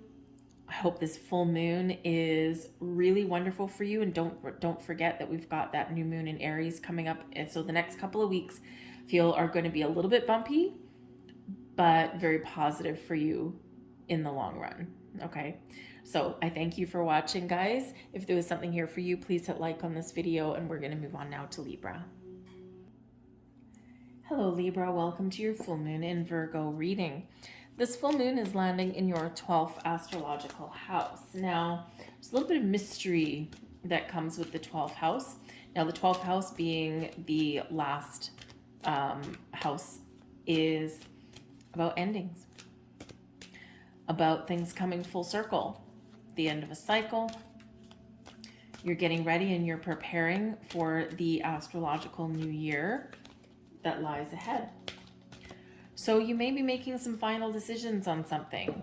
You may be really engaging in your spiritual side, your spiritual self. Something hidden may come to light for you in this full moon. The full moons can sometimes bring about surprises, and this one is no different. So something hidden could be revealed to you. Now, this could be something hidden within you, or this can be something that someone brings forward to you. Maybe you have a discovery about something. The 12th house, you may really find yourself going within a little bit, reflecting on things, okay? And especially with Saturn leaving Aquarius, this does have a lot of us reflecting on the life lessons that we've learned over the last few years and really gaining some wisdom and understanding about how far we've come. And it's a little bit of a double whammy for you with this in your 12th house is activated for you, right? So this could be a very powerful epiphany or revelation that does come to you. But the 12th house also has to do with your dreams. What are you dreaming about? What do you want to do? The next season is about to start. The next astrological year. What do you see that looking like for yourself? Okay, is there something you want to change or you want to try? But I think here that some of you have really been working really hard to clear out some karmic debts, to find that closure and to turn over a new leaf. And so you could certainly be faced with the next year ahead feeling a little bit lighter and brighter, or feeling like you have the tools that you need, the wisdom and understanding that you have gained to make better life choices, right? And sometimes that is so invaluable, right? Very invaluable. But yes, some great energy that is coming in here, but sometimes maybe a little bit scary with your 12th house, because yeah, it can represent putting an end to something, right? Something in your life may be leaving, but it's making way for something newer, better, brighter, and shinier to come in. We've got the lunar god with the masculine coming in here for you. This is very Aries energy, right? Okay. And this is showing for you here that it's time to get going. It's time to take action. It's time to get started. Okay. This shows your power and your strength to work through the cycles in your life and to embrace everything that you've learned, all of your wisdom, your knowledge, your inner magic to make something happen. The power, the strength lies within you. This brings you an energy of confidence. It's like, I know what I want, and now I'm going to go get it. So this divine masculine energy is actually bringing you in a little bit of balance with the very feminine energy of the full moon. So you could be certainly finding your sense of self, your sense of balance and harmony. What is out of whack? What do I need to shift in my energy here? What do I need to change a little bit? Because, woo, baby, I am not feeling in alignment. So some decisions that you might need to make for sure, but that masculine energy is inspiration, motivation, and action. We also have false assumptions coming in here. This is simply a misunderstanding. Let go of the need to be right. Interesting. So you might be resolving something, especially that 12th house. Some information may be revealed to you so that you can resolve something. Quite often in these days of, text messages and all of this kind of stuff, there's a lot of misinformation out there. There's a lot of things that we can take the wrong way. So there might be something in here where you have jumped to a conclusion, or maybe somebody has taken something that you have said or done the wrong way because they assumed that maybe you meant something different than what you really did. Okay. So just be cautious with communication, I feel. And you might need to have an open-ended conversation with somebody here as well. All right. But when we let go of the need to be right, we are automatically more open-minded than we were before. So you could actually have either you, okay, have misunderstood something, or again, it's maybe someone else. So I think there's a resolution there for some of you in that. Okay. But also, if you're not 100% sure on something, ask questions and do some homework, okay, before jumping to assumptions, right? What is that saying, right? When we assume, we make an ass of you and me, right? Okay, don't assume anything, ask questions. We have Sally coming in here for you, and this is the Fool card. New beginnings on the horizon for you. Great, considering this full moon is in your house of endings. So, where are you going? What are you doing? What are your dreams? What are your goals? What do you want to take to the next level, or what do you want to start? The future is wide open here for you now when we have the Fool card. Trust in yourself, trust in your journey. This brings in a sense of excitement, a sense of adventure for you. However, it also brings in something, a little bit of naive energy as well. Don't make false assumptions on something. Don't jump to conclusions if you don't have all the information, okay? Because when we have the Fool card, there could be something that you are naive about, right? So it's important to get all of the information before jumping ahead with something, okay? Because sometimes we can just, especially in the full moon, right? Especially with the firepower that comes in there, sometimes we can do that and we can shoot ourselves in the foot. But the Fool card, it's time to start something new. We're heading out on a new path. We're heading forward in our journey. Maybe you just want to have some fun. Maybe you want to travel a little bit, have some adventures. Maybe you've been stuck at home for a while. Okay, the future is very much wide open, but you might be called upon here to take a leap of faith in something as well. The Fool card says you have all of the tools in your toolkit that you need. You have all of the resources to get going. That divine masculine energy that's there, right? Take some initiative. Trust yourself on your journey. We've got the Son of Staffs here for you as well. Lovely. Okay, this is your Wands energy, and this is your Knight of Wands. This brings in confidence, a sense of direction. It also brings in this masculine energy for you. Find your inspiration, set your goals, and get going. Spirit is really trying to get you, I think, maybe out of a rut, out of a period of inaction, or maybe there's just been you've maybe thought that there has been some forces working against you, false assumptions. When the forces actually haven't been working against you, there's been delays for a reason. And sometimes that's hard to fathom, right? So you may have been feeling a little bit stuck in a rut for a while, but there's been a purpose. Maybe so that you knew, so that you had the time to figure out what you really truly want before charging ahead to something. But this energy here is fun, exciting, it's passionate, it's you feeling inspired, but again, very action oriented in that energy there. So get going. And we've got the Death card coming in here. Mount. You're leaving something behind. You're headed on the right path. There's a light there for you, guiding you forward. What does that look like for you? This can just be leave behind negativity and doubts and worries and fears and look at things in a more positive light. Take things in a more positive direction. This can be a time of personal transformation and growth for you, spiritual transformation and growth, especially in your 12th house.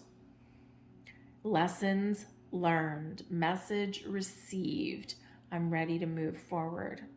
There might be something here where you do need to put an end to something in order to move forward in a healthier, better direction. Endings always lead way to new beginnings, and the Scorpio energy of the Death card reminds you of that there too. So you are really being propelled forward in this energy. The next few weeks are probably going to be a little bit life-changing for you on some level. okay, internally or externally, okay, by your own hand, maybe even by, you know, some others in your world, right? Maybe something you're not entirely in control of, but you can deal with it because maybe it's just been a long time coming. So I'm going to leave that there for you guys, okay? Some wonderful changes on the horizon. Get going, pitter patter, get at her. So if there was something here for you, please hit like on this video. I thank you for watching. I hope you have a great full moon. And we are going to move on now to Scorpio. There we go. Hello, Scorpio. Welcome to your full moon in Virgo reading. This is landing in your 11th astrological house. And you know what? There could be some really great things happening for you guys. Okay, some really positive energy. Change, transformation, yeah, but exciting as well, especially in relations to your wishes, your sense of freedom and liberation. Perhaps something to do with the groups that you associate with, the people that you associate with, the communities that you associate with. The 11th house can bring in a sense of expansion. It is Aquarian energy with the 11th house, also with Uranus, and we do have an influence of Uranus with this full moon. And Uranus brings change, some inventive energy, maybe a bit of rebellion, but that can actually work in your favor. And kind of like this, double dose of freedom, of liberation from something that has been holding you back. And of course, full moons do bring about endings, okay? The end of a cycle and very transformational energy, and especially going into Aries season, the astrological new year. So this could be a great cleansing energy for you guys, okay? Positive change in the right direction for you. You might even get some invitations to some parties, some events. This can be very social aspect to this moon for you guys. All right, so kind of a little bit of excitement, a little bit of buzz in the air for some of you. All right, so some very positive transformation there for you. We have hunger coming out here, and this is, you know, howling at the moon kind of energy. What do you want? What do you desire? For some of you, there is something that is manifesting in your world that you have been dreaming about, that you've wanted, and this is bringing out some incredibly powerful, positive change for you. Perhaps you've been thinking about a new job. Perhaps you've been thinking about, you know, who do I associate with? I'm sure there's people out there that maybe understand me a little bit more. This can be some money, relationships of all kinds, whatever it happens to be. There could be something coming to fruition for you in the next few weeks that you have wanted. Okay, you've manifested it in something that you really desire. But this is also showing you that there's an energy that's very supportive for you to follow your desires. What is the driving force? What makes you hungry? Okay, what do you want in your life? What do you want to change? What do you want to pursue? This is a great time to get started. Okay, find opportunities, put yourself out there. What do you want to change? What has been holding you back? Time to embrace your inner wolf, your inner hunger, and go after your dreams and your desires. We have conscious living coming in here for you. Those healthy changes you have been meaning to make are imperative for you now. Okay? There's something here that you've been wanting to do, something you've been wanting to change, something that, you know, maybe is something to do with your personal growth. Maybe you want to eat better. Maybe you know, thinking about, you know, taking up some exercise or something. Perhaps here healthy changes can have to do with your spiritual side as well. Maybe spend some more time for yourself engaging in some meditation. Maybe you want to go and do some yoga, or maybe the positive changes, especially with your 11th house, your Uranus energy. This can be you coming out of your shell a little bit. Because some of you Scorpios are very introverted. You're a little bit mysterious. So perhaps that's part of things that you want to embrace a little bit going forward, right? I think it's time for me to get out of my shell, meet new people, so maybe some of you have been in healing mode for the last little while. Whatever it is, you're thinking about it, and now's the time to do it. We've got the 10 of Cups coming in here. I love the 10 of Cups. This is magic, happiness, joy, happy ever after, happy home, happy family, happy relationships, happy you.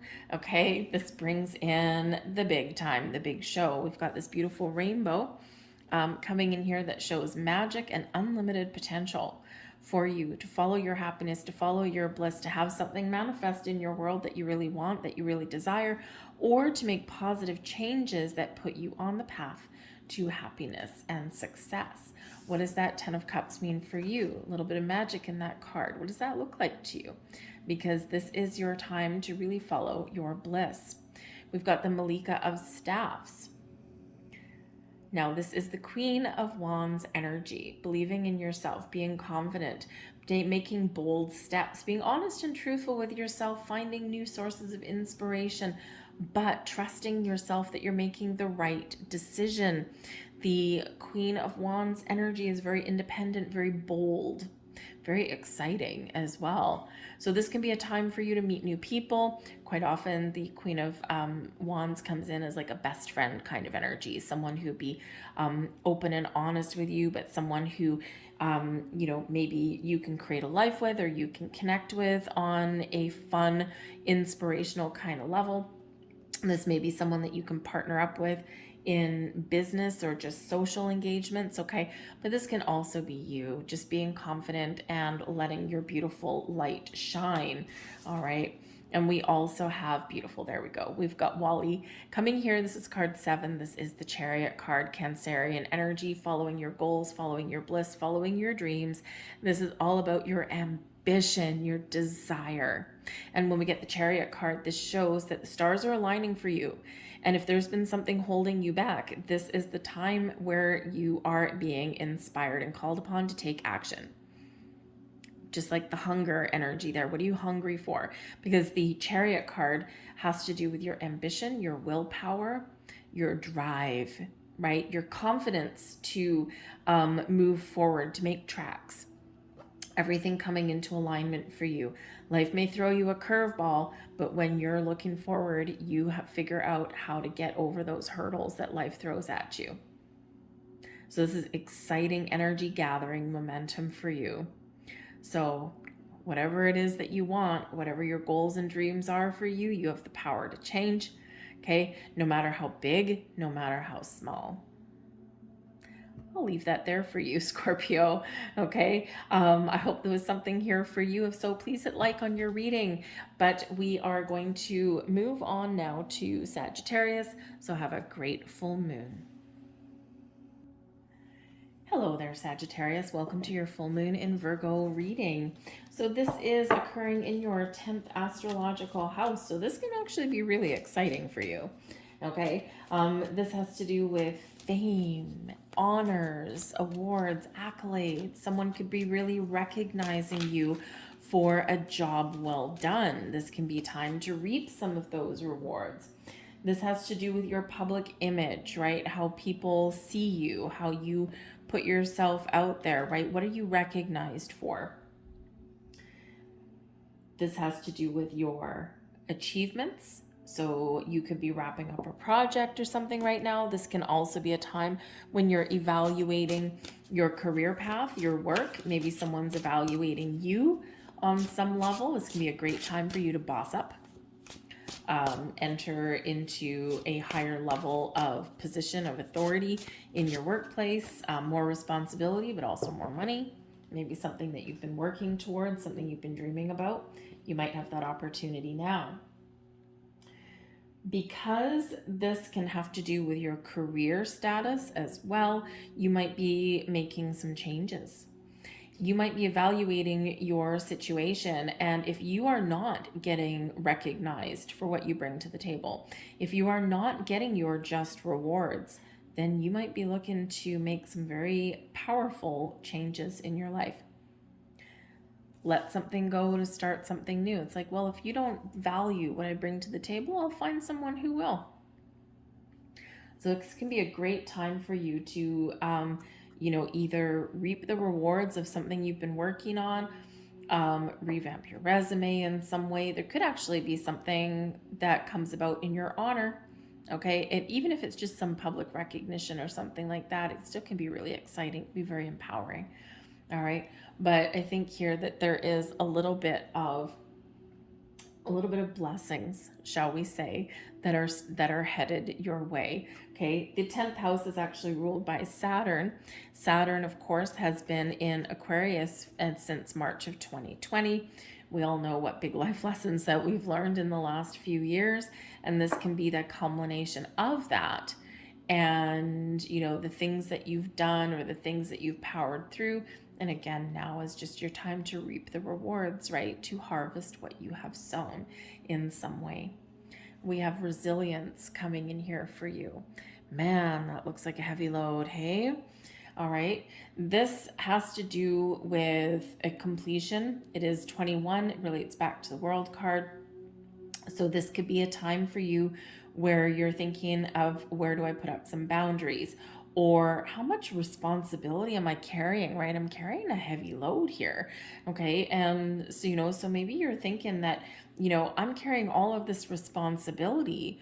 Am I getting paid for this? Am I getting, is someone seeing how much I do for them? This can be with your workplace, right? This can also be, with your social group. It can be with your personal relationships too, right? So this shows that whatever your situation, that you keep on powering through. You're very strong, you're very capable, okay?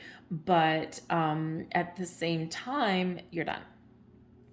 So this could be a great time for you to put up some boundaries. This could be that, if you've been going through a lot of challenges the last couple of years, that things are about to get a little bit easier. We're wrapping things up for you here.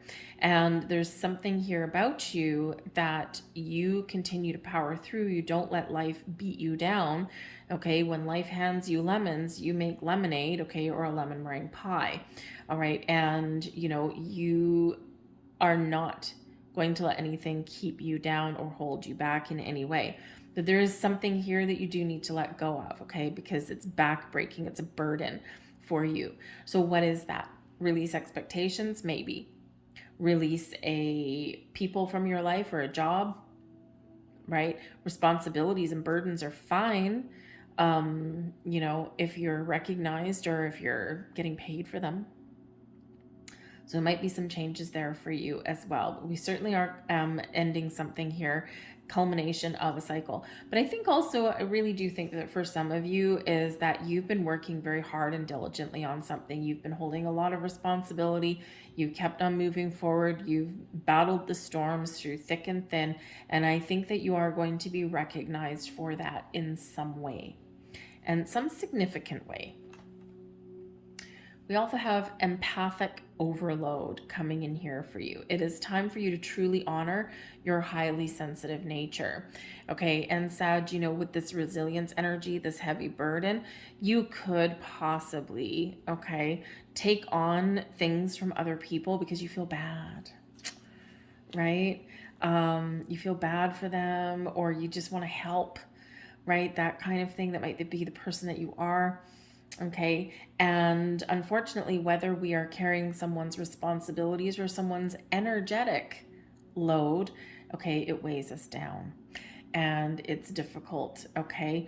So you need to really recognize situations that you're put in where you tend to absorb other people's energy, not always in the healthiest of ways, right? So center and ground your energy, very important. Put up some boundaries, not just boundaries in your physical world, but also energetic boundaries as well, because a lot of you might be empaths, and sometimes, empaths don't know that they're empaths. All they know is that, oh my God, I entered this room and I just had to leave because, oh my God, everything was all negative and everything was all weird. And I just, oh my God, now I'm carrying it with me for a week. Okay. So, sometimes that people don't always know that they're an empath, right? They just find themselves overwhelmed and on all these situations like, oh my God, oh my God. So it might be something there where you do need to do a little bit of homework. Okay. Center, ground your energy, give yourself a bubble of protection. When you go out, there's a number of different ways that you can do it. Okay. Just look up energetic protection. Some people envision a wall of mirrors around them, but the mirrors are reflecting outwards. So anyone's energy that goes to the mirror is just reflected right back out and you don't absorb it. Crystals, especially the dark ones or anything connected to earth, like your root chakra, like red, brown, is important. Anything black. Okay, tourmaline is a great one. Black tourmaline, awesome. One for grounding and protection. There's a whole bunch of other ones as well. So there could be something there where you are absorbing other people's energy and spirit's like, okay, enough is enough because this is not doing you any good. Okay. So there just might be something there for you. Even if you already know that you're an empath, you might be in the last little while really busy. You've had a lot to do and maybe you've forgotten or you just felt like you didn't have time to sit there for 5 minutes in the morning and ground, protect, center your energy, and now you're feeling it. You're feeling that absorption of that. Okay, so time to let that go. Some of you might really benefit from doing some cord cutting meditations at this time as well. Okay, if you find that you have difficulty meditating or anything like that, try a guided meditation. Especially for things that you're not 100% familiar with, right? You're not super well versed in. A guided meditation for some people, not all, but for some people can actually really help you because you don't have to think about anything. You just have to kind of follow along, right? So it can take a little bit of pressure off of that there, but believe you me, they are very helpful. All right, so let's get a few more cards out here for you. We've got the Three of Swords. Heavy burden, okay? The Three of Swords is sadness, grief, guilt, heartbreak, okay? And it's also where we can absorb other people's energy. Interesting because it's a Three of Swords and the empathic overlord. Geez, what am I? Overload. Why am I saying overlord? Anyway, interesting. Maybe it's because, the energy is, an overlord over you. Interesting. Anyway, empathic overload is card number 3, and then the Three of Swords. Okay, so they could certainly be related there for you. All right, but we've got the Son of Coins, and the Son of Coins, here we are, taking your time, paying attention to the details, maybe learning something here. All right. The Son of Coins is that Knight of Pentacles energy.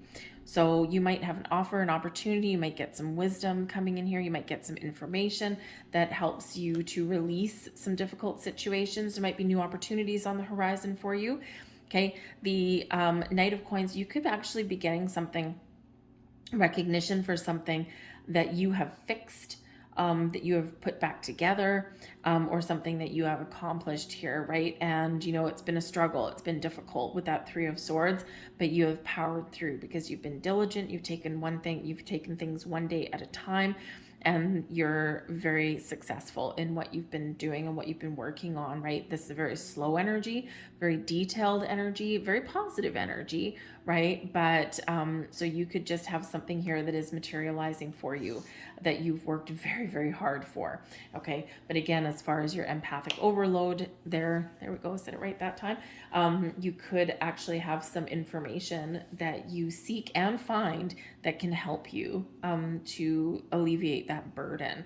Okay. That might be there, but the Son of Coins can certainly bring you in something exciting with the Ace of Swords. All right, there we go. A fresh start, a new beginning. The Ace of Swords, we can use that sword cord cutting, energetic cord cutting, okay, can really help you there. But the Ace of Swords brings you in an epiphany, a revelation, clarity, a clear way of thinking, new ways of thinking. Also can bring in some really wonderful news, okay, something very exciting for you. The Aces are always a gift from the universe.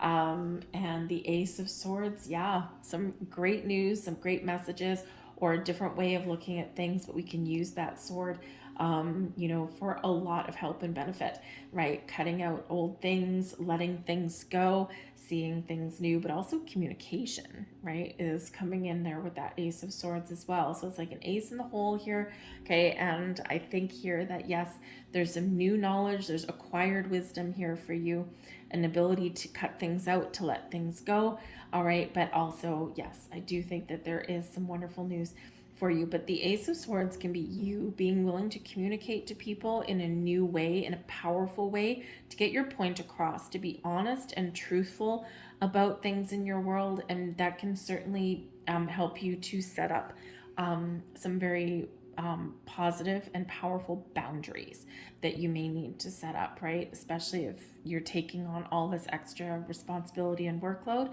It's like, nope, we're not going to do that anymore.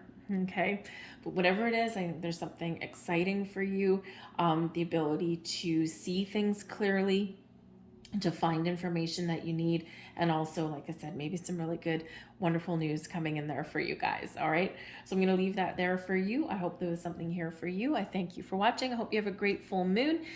Please hit like on this video if there was something here for you guys, and we're going to move on to Capricorn. Hello Capricorn, welcome to your full moon in Virgo reading. So this is happening in your 9th house. Your 9th house is all about your higher mind. You might be gaining some wisdom, especially when we do have Saturn that's leaving Aquarius. You could be really reflecting on the last couple of years and reflecting on how far you've come, the lessons that you've learned, right? And turning that knowledge into wisdom. You could be experiencing some spiritual growth right about now. You may have some epiphanies, some revelations that come in. You may have some big ideas, something that you want to set into motion. Don't forget, we're at a very big turning point here in March. And so if there's anything, dreams, goals, big plans that you have, maybe you haven't been able to move forward with them in the last couple of years. And this could be a time where maybe you get an opportunity to move forward with some big plans. The 9th house brings in some travel as well. But coupled with the higher mind, maybe there's like a vacation or something, or some travel that you're going to do where you learn something. This could be work trips that might come in for you. This can be, you know, maybe if you want to go on a vacation, you're, you know, going on vacation, but you're like, I want to learn something too. So maybe you like check out archaeological sites or something, or, you know, maybe you go on a trip somewhere where you're taking like a class, maybe learning about art, or you know, learning how to cook somewhere like in a foreign land. That would be kind of fun. But you could have some big travel that is coming up for you. You might be making some big plans. But this is a very spiritual energy, very open-minded energy. So you could get some news that comes in. There could be something that's revealed to you. You could have a door that opens for you. Okay, you might just be experiencing this big, massive spiritual shift as well. Okay, so maybe expect the unexpected, okay, with this full moon. All right, so the unexpected, what's going to happen? What's coming in? What's going out? Only you know with this one, okay? Trust the sign, symbol, synchronicities that you see. You may have something that is revealed to you. There may be something that you've been waiting to do, or you've been waiting for something to wrap up. And maybe you've all but given up hope. Or you're like, oh man, I don't know when this is going to happen. So you just could get something that does come in as a little bit of a surprise.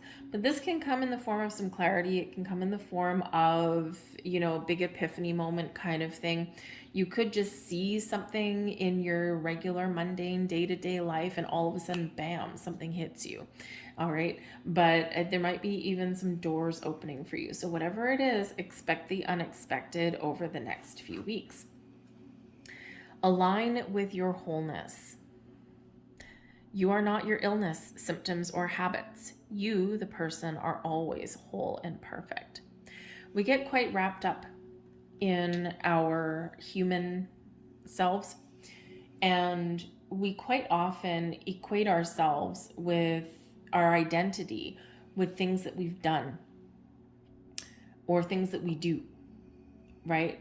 And, or our relationship status, right? And this is a reminder here for you that you are always a wonderful, beautiful spiritual being. You're having a human experience. You are meant to go through times of struggle and strife. You are meant to go through times where you have to learn hard lessons, right? The school of hard knocks. But this doesn't mean this is who you are. As your soul, right, your spiritual being and your physical being, yes, in a perfect world, we're in perfect alignment, but we have a human experience. We have habits. We have a shadow side. We have temptation. We have regrets. So remember that all of these things that you've said or done or experienced in your life, the good and the bad and the ugly, do not in and of itself make us who we are. So you might be coming into some big revelation here. Pearls of wisdom, shall we say, in this energy. Okay, so again, there might be just this deep, profound epiphany of some kind that you have. Okay, so really trust. We always say trust your intuition, but I feel this is a very spiritual epiphany for you. Not necessarily so much intuitive though, right? I think it's a lot deeper than that, more profound, right? Very hermit oriented. Okay, so maybe you're figuring out your life's purpose, or you're figuring out the deeper meaning and gaining deeper levels of understanding about certain things that have transpired, or the person that you want to be, or who you're meant to be. So very powerful kind of thing coming in here for a lot of you in the next little while. So just embrace that energy, okay? Embrace that, because I feel that this will be very enlightening for you and very freeing for you in a lot of ways. We have the Daughter of Cups. There's your spiritual side right there. There's also a light shining upon you here. This is having an open heart, in some ways an open mind. It's about being in the flow. It's about having fun. So, I think here that some of you, yes, you are really gaining a certain level of insight or wisdom here, and you're like, aha, this is cool. And you're seeing things in a little bit of a different light. But the Daughter of Cups can certainly represent a sense of fun, okay, doing something interesting, some exciting, maybe you get an invitation or an offer, again, maybe something to do with travel, something to do with learning, right? The Daughter of Cups quite often is very creative, but can also carry with it a little bit of a surprise. So you might get a very joyous, happy surprise. The Six of Swords. Travel, adventure, maybe. Okay. The Six of Swords also shows that there's been some troubles, there's been some difficulties here, okay, but you are moving forward, you're being guided forward, and there is this light. Things are about to get better. Things are, really headed in the right direction for you. Okay. And again, there's something on the horizon here that is revealing itself to you. So this could be spiritual. This can be just something in your world gets a little bit better. Those doors opening up for you, offer opportunities opening up for you. But again, this can be very much an inner journey for yourself as well. And you've had to go through some difficulties in order to really appreciate what is to come. And we have the Ace of Coins coming here as well. Okay, Ace of Pentacles, Ace of Coins, a little bit of luck on your side. This is something manifesting into your world that is very wonderful, something that's very exciting. This can be a new job. This can be a new opportunity. This can be an invitation. Okay, what is it that you want to attract into your life? This could be a gift of some kind. This can also represent your future, what is to come into your life. Okay, so I think that here things are very much lighter, things are brighter, things are opening up for you, and again, you might get a little bit of a surprise. The Daughter of Cups brings in a surprise, as can the Ace of Coins. Okay, a little bit of luck on your side. Okay, so the Ace of Coins can be new wisdom and knowledge that you gain as well, but ultimately something quite exciting. So set your intentions, set your goals, trust in your journey. Okay, be willing to let things go. The Six of Swords, we let go of difficulties and we embrace our way forward. Okay, so expect the unexpected. And the Ace of Coins is a really good sign. All right, so I'm going to leave that there for you folks. I hope there was something here for you. If so, please hit like on this video. We're going to move on to Aquarius. Hello, Aquarius. Welcome to your full moon in Virgo reading. Saturn is leaving your sign. Oh, thank goodness. Oh, breathe a sigh of relief. Okay, you are at the end of a very, very long cycle, a very difficult cycle for some of you. Okay, started in March 2020, and man, oh man, have you ever learned a lot on your journey? So things are gonna look a little bit better for you guys. We got Pluto actually entering your sign now, not permanently at this point, but Pluto does rule Scorpio. And this full moon is landing in your 8th house, which is also ruled by Pluto and Scorpio. So this can be really powerful for you. Very powerful, very magnificent changes can be happening. Now this can be internal, spiritual growth, personal growth, but this could be you also embracing all kinds of changes. Some of you are really figuring out what is hindering you and what is helping you. You may be gaining, really being a little bit reflective in this energy, especially with Saturn leaving your sign. What have I learned over the last 3 years? What does this mean to me? And you might be turning some knowledge into some very profound wisdom and insights. And this can really help you move forward. You've learned so much. And Saturn isn't always giving us the difficult things that we need to learn from, but quite often does. So, it's like, it's been challenging, but when we have all of these lessons that we've learned in Saturn, these are the things that stick. These are the things that really do help transform our future. They're not always easy. All right, but here we are. So in this Pluto Scorpio energy, we've got endings, we've got beginnings, we've got change, transformation. You could have something to do with money, your career, your finances, money coming in, money going out, how you deal with shared resources and shared financials, things with other people. You could have in the last few years learned a lot about money. You could have learned a lot about yourself. You could have learned a lot about power. Who's been taking your power? How you deal with power and structure and order and things like that. Perhaps now in this energy, you are taking your power back. You are not going to let anyone undermine you going forward, okay? It's like, no, you've got a better sense of self than you have before. And, sometimes people have a misconception about Aquarius, right? It's like, oh, it's the age of Aquarius. Yeah, it doesn't mean it's easy, okay? It just means that in order to expand and grow and step into a higher level of consciousness, we got to clean some crap out there. End of cycle, new beginnings on the horizon. Embrace the energy. It might be uncomfortable still for a little bit, okay? But there's powerful things to come for you. So ride the wave, center ground your energy, okay? And, really trust on the journey that you're on. We have nourishment coming in here for you. Now, this is a beautiful energy. Number one, this reminds you of the flow and the abundance of the universe, okay? And you are right in there. Okay, there's a lot of things blossoming, growing, and flowing towards you. Your needs are being met, and you are reaching a level of fulfillment here in this. Is beautiful. The nourishment energy also reminds you to take care of your own needs. Aquarius, you quite often do put other people's needs and wants, desires, and things in front of yours because you want to help other people. You want to be there for other people. You might feel guilty when you say no to other people. No. Nurture yourself.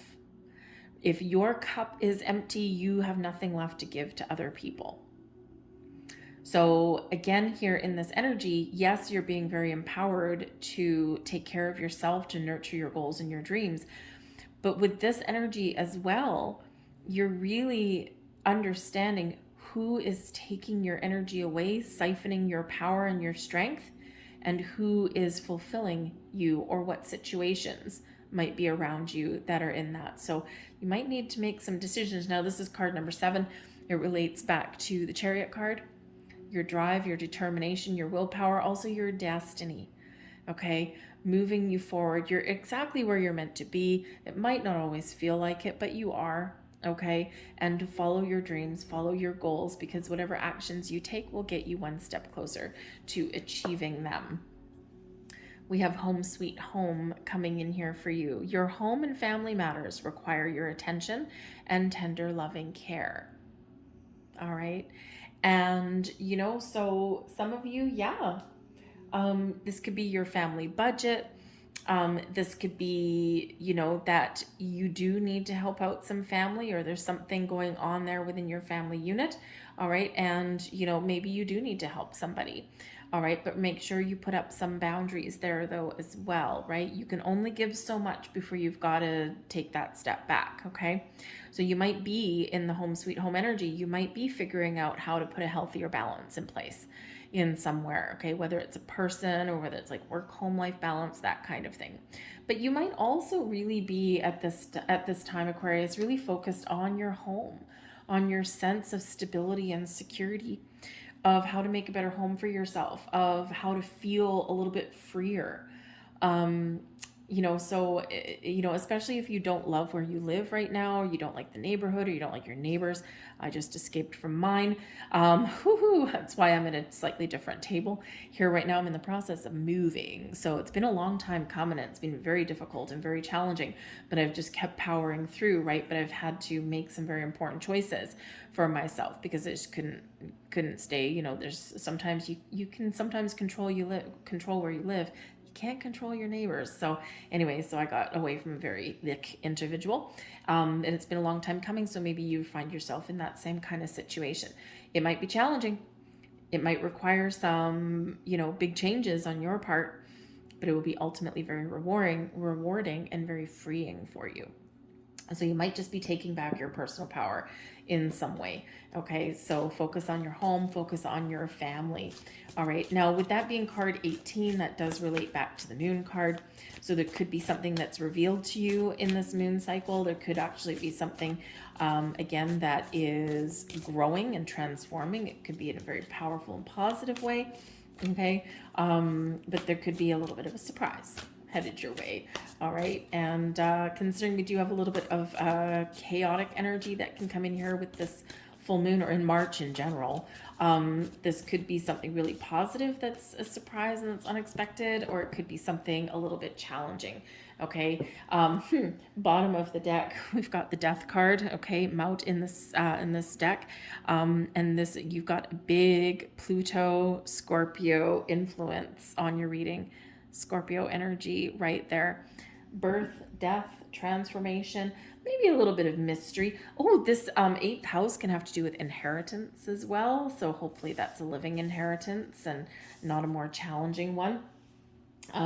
You could be paying off some loans or something. Maybe you got to have a family member that steps in and helps you or something like that. So, but it's a huge change. Profound changes, long-lasting changes that are coming into effect for you. Okay, so ride the wave, center and ground, boundaries. Okay, and you may be called upon to get out of your comfort zone. Change is not always comfortable, especially for you, but once you make a decision to do something differently, nothing's going to hold you back there. Okay, so believe in yourself there, Aqua. We have 10 of Cups. There's your home, there's your family, but it's a happy home, happy family. So again, how do you make your home a better place? How do you make your relationships better? Are you, surrounding yourself with the people that bring you happiness and joy, or do they bring you grief? Okay, so you might be making some decisions there, but ultimately follow your bliss. The 10 of Cups is one of the happiest energies around, right? So this is a time of freedom, of success, of being happy, of having all of your needs met emotionally, especially, right? So what makes you happy? Okay, you're being very encouraged to follow your goals and your dreams in this particular card and to maintain a positive outlook. We've got the Shah of Staffs as the King of Wands. So part of some of you might have something very positive come in from the head of a household, right? From a family member. Now, this can be because this is the king. This can certainly be a divine masculine. So the head of a household can be male, okay? But it doesn't have to be, okay? There's a lot of women that wear the pants in the family, all right? But there could be something very exciting for you here, right? So exciting opportunity with your money, with your home, your resources, or with a relationship can maybe get healed and fixed at this time as well. But this can be your energy, taking charge, taking the lead, taking control. You're finding new sources of inspiration. You're feeling very creative at this time, but you also have the power. All right? You're very powerful in this energy to power through, to persevere. And actually, it's funny because nourishment is actually card number 7, relates back to the Chariot card. Drive, determination, willpower, ambition, and success. And that is what the King of Wands brings in as well. So a lot of confidence in this energy as well. So I really do feel that it's your time to step into your true sense of self and to accomplish your goals and your dreams, even if it's getting out of your comfort zone, which can be scary, okay? But you've got what it takes to get to where you want to go. We've got the Malika of Swords. Now this is the Queen of Swords. So there's those boundaries that we've been talking about, okay? Queen of Swords, very good at cutting off energies or detaching from situations that are no siree bob, this is not working out for me. Saying no to situations, okay? Speaking your truth, being honest, okay? But putting up those boundaries. The Malika of Swords, Queen of Swords energy is highly intuitive, quite spiritual in this energy. A lot of you are experiencing some spiritual growth, some epiphany moments, but ultimately powerful, positive conversations internally and externally. I think some of you have got some really good news headed on the way. If you're looking to change where you live, this could be a time for you where those doors of opportunity are really open for you. Same thing with things with your money or repairing relationships or setting those healthier boundaries. Thing very important for you. And very beneficial for you. So a lot of opportunities there. Speak your truth, have those conversations, but be confident in whatever it is that you're doing. All right, because man, oh man, is this ever a very empowering, positive energies that's all coming in there for you guys. All right, so be honest with yourself above all else. Okay, I'm going to leave that there for you. I hope there was something here for you. If so, please hit like on this video and subscribe to my channel. We are going to move on to Pisces. Have a great full moon, Aquarius. Hello, Pisces. Welcome to your full moon in Virgo reading. This is a big, thank you, shift for you, okay? Especially since this full moon lands in your 7th astrological house. This has to do with your partnerships, your relationships, romantic relationships, friendships, business partnerships, okay? Contracts, all right? Where are you contractually obligated, all right? What kind of contracts do you have in place? What commitments have you made? Some of you have some commitments coming to an end. You might be repaying a loan or something like that, or maybe you're finishing out some sort of project or something. So this can be really beneficial for you, especially if it's taken up a lot of your time. The 7th house is ruled by Libra and Venus, so you might be trying to figure out how to get some more balance and equality in some relationships or some situations that you might be in. You might be trying to find a balance between your home life and your personal life, or your home life and your work life, I should say. Okay, you might be looking at your partnerships. Is everybody equally invested? Are you equally committed? Are you on the same page? Do you have the same goals in mind, or are you worlds apart? So some of you might be making some very important decisions at this time.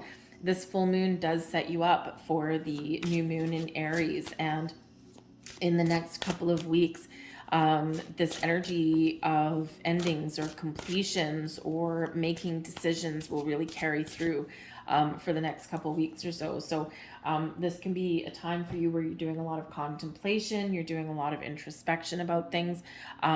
Maybe you're even having some important conversations, or you're at least making some decisions going forward. You might have some changes that you're looking to make, okay? And this can be positive changes too. The full moon can just be the end of a certain cycle and you're ready to go forward into the next cycle, especially relationships, right? This could be a leveling up energy coming in for you. This can be a time when you find new people to partner up with. But this can be certainly a time for you to power through and get out of your comfort zone as well, right? Especially for getting out and meeting new people. Okay. So you could be just really kind of having a little bit of an inner shift within you here for a lot of things. Okay. But yes, you might be really assessing your partnerships and thinking about which ones are working for you and which ones aren't.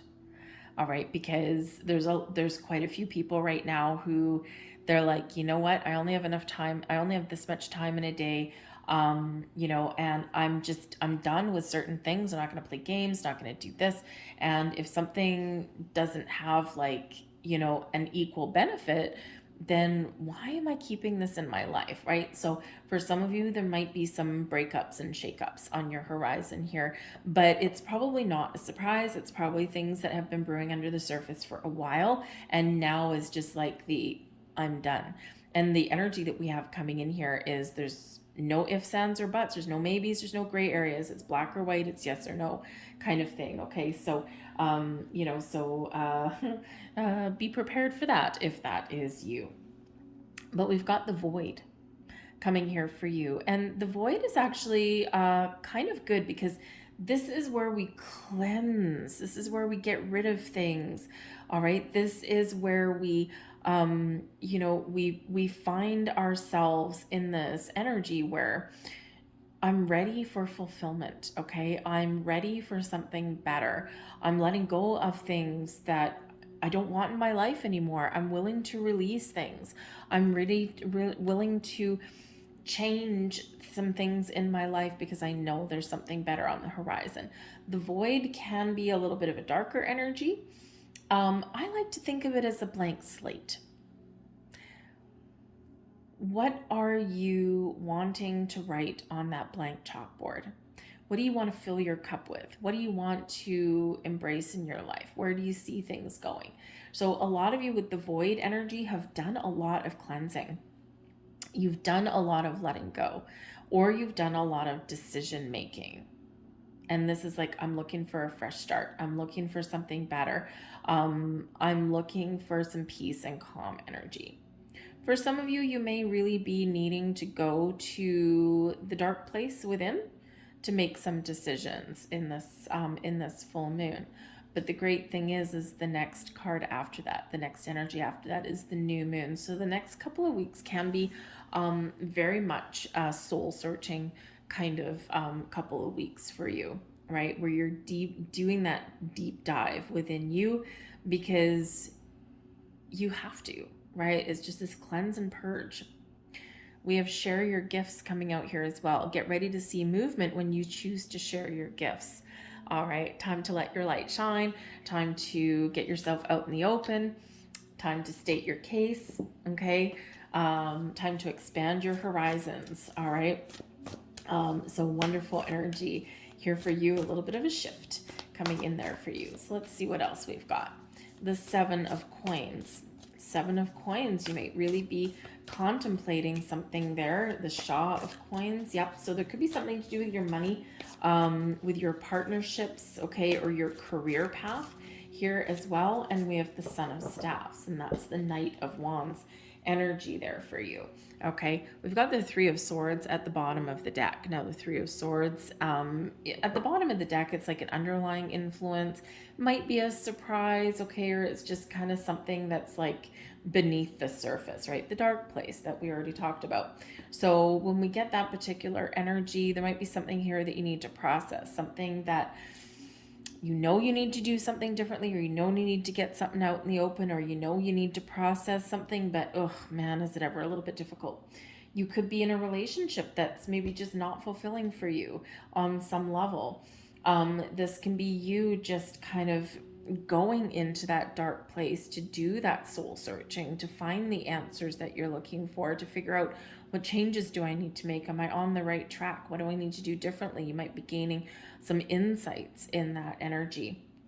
All right, but the Three of Swords does bring about an energy of the need to heal something, right? Something maybe hasn't gone your way, or something that you need to process there in that. Okay, so a little bit of healing. Your heart might be a little bit bruised, okay, in something there.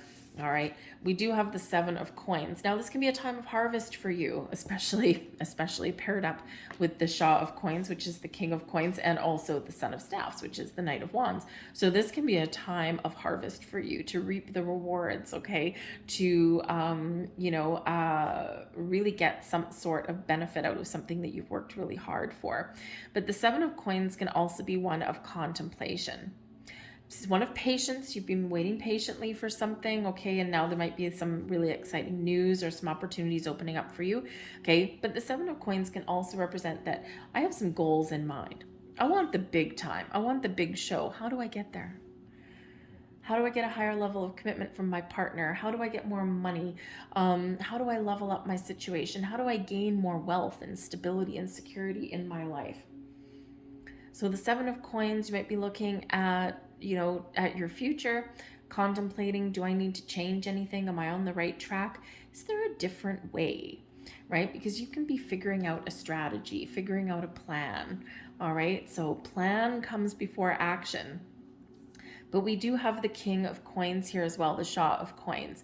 So this can be here what you're contemplating, right? This is your goal, right? What do I need to do to get into this energy of success and abundance, stability, and security in my life? What do I need to learn? What do I need to change? What do I need to let go of? So you may have some big goals in mind here, especially in your physical world or your book of knowledge. You might also be in this energy contemplating how much you've learned over the last few years, that Saturn energy that's there. I've learned how to be more respectful. I've learned how to believe in myself. I've learned how to embrace change. I've learned some things about money, okay, and saving for the future. Maybe that's it.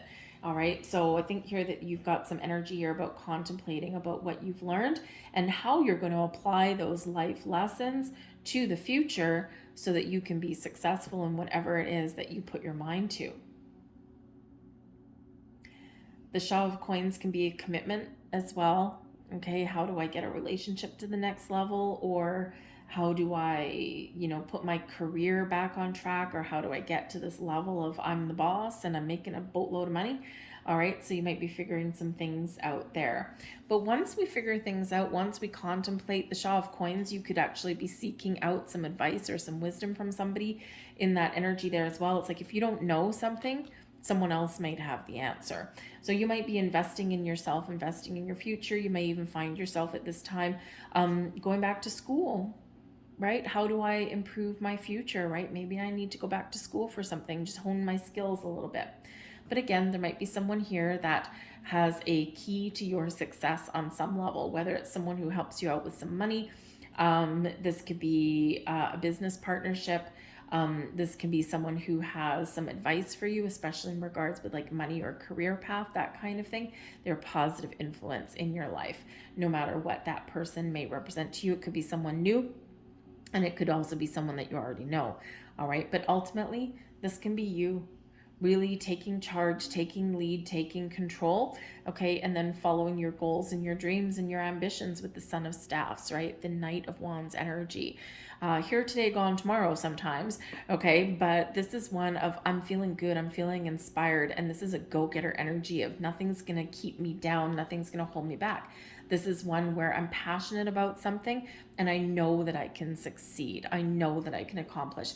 So you could have some really good news coming in possibly in the next few weeks, or you may actually have some doors of opportunity that open up for you Okay, you're figuring some things out. You may even get some answers that you're looking for. A little bit of calm energy first, and then boom, off to the races there. Okay, so I think you're figuring out what actions that you need to take to get to your goals and your dreams, whatever that looks like to you. It may require letting something go in order to embrace and make some changes in your world. Whatever it is, trust yourself to make the right choices for you. I'm going to leave that there, Pisces. I hope there was something here that resonated with you on some level. If so, please hit like on this video, subscribe to my channel. I thank you for watching, and I will see you guys later. Bye.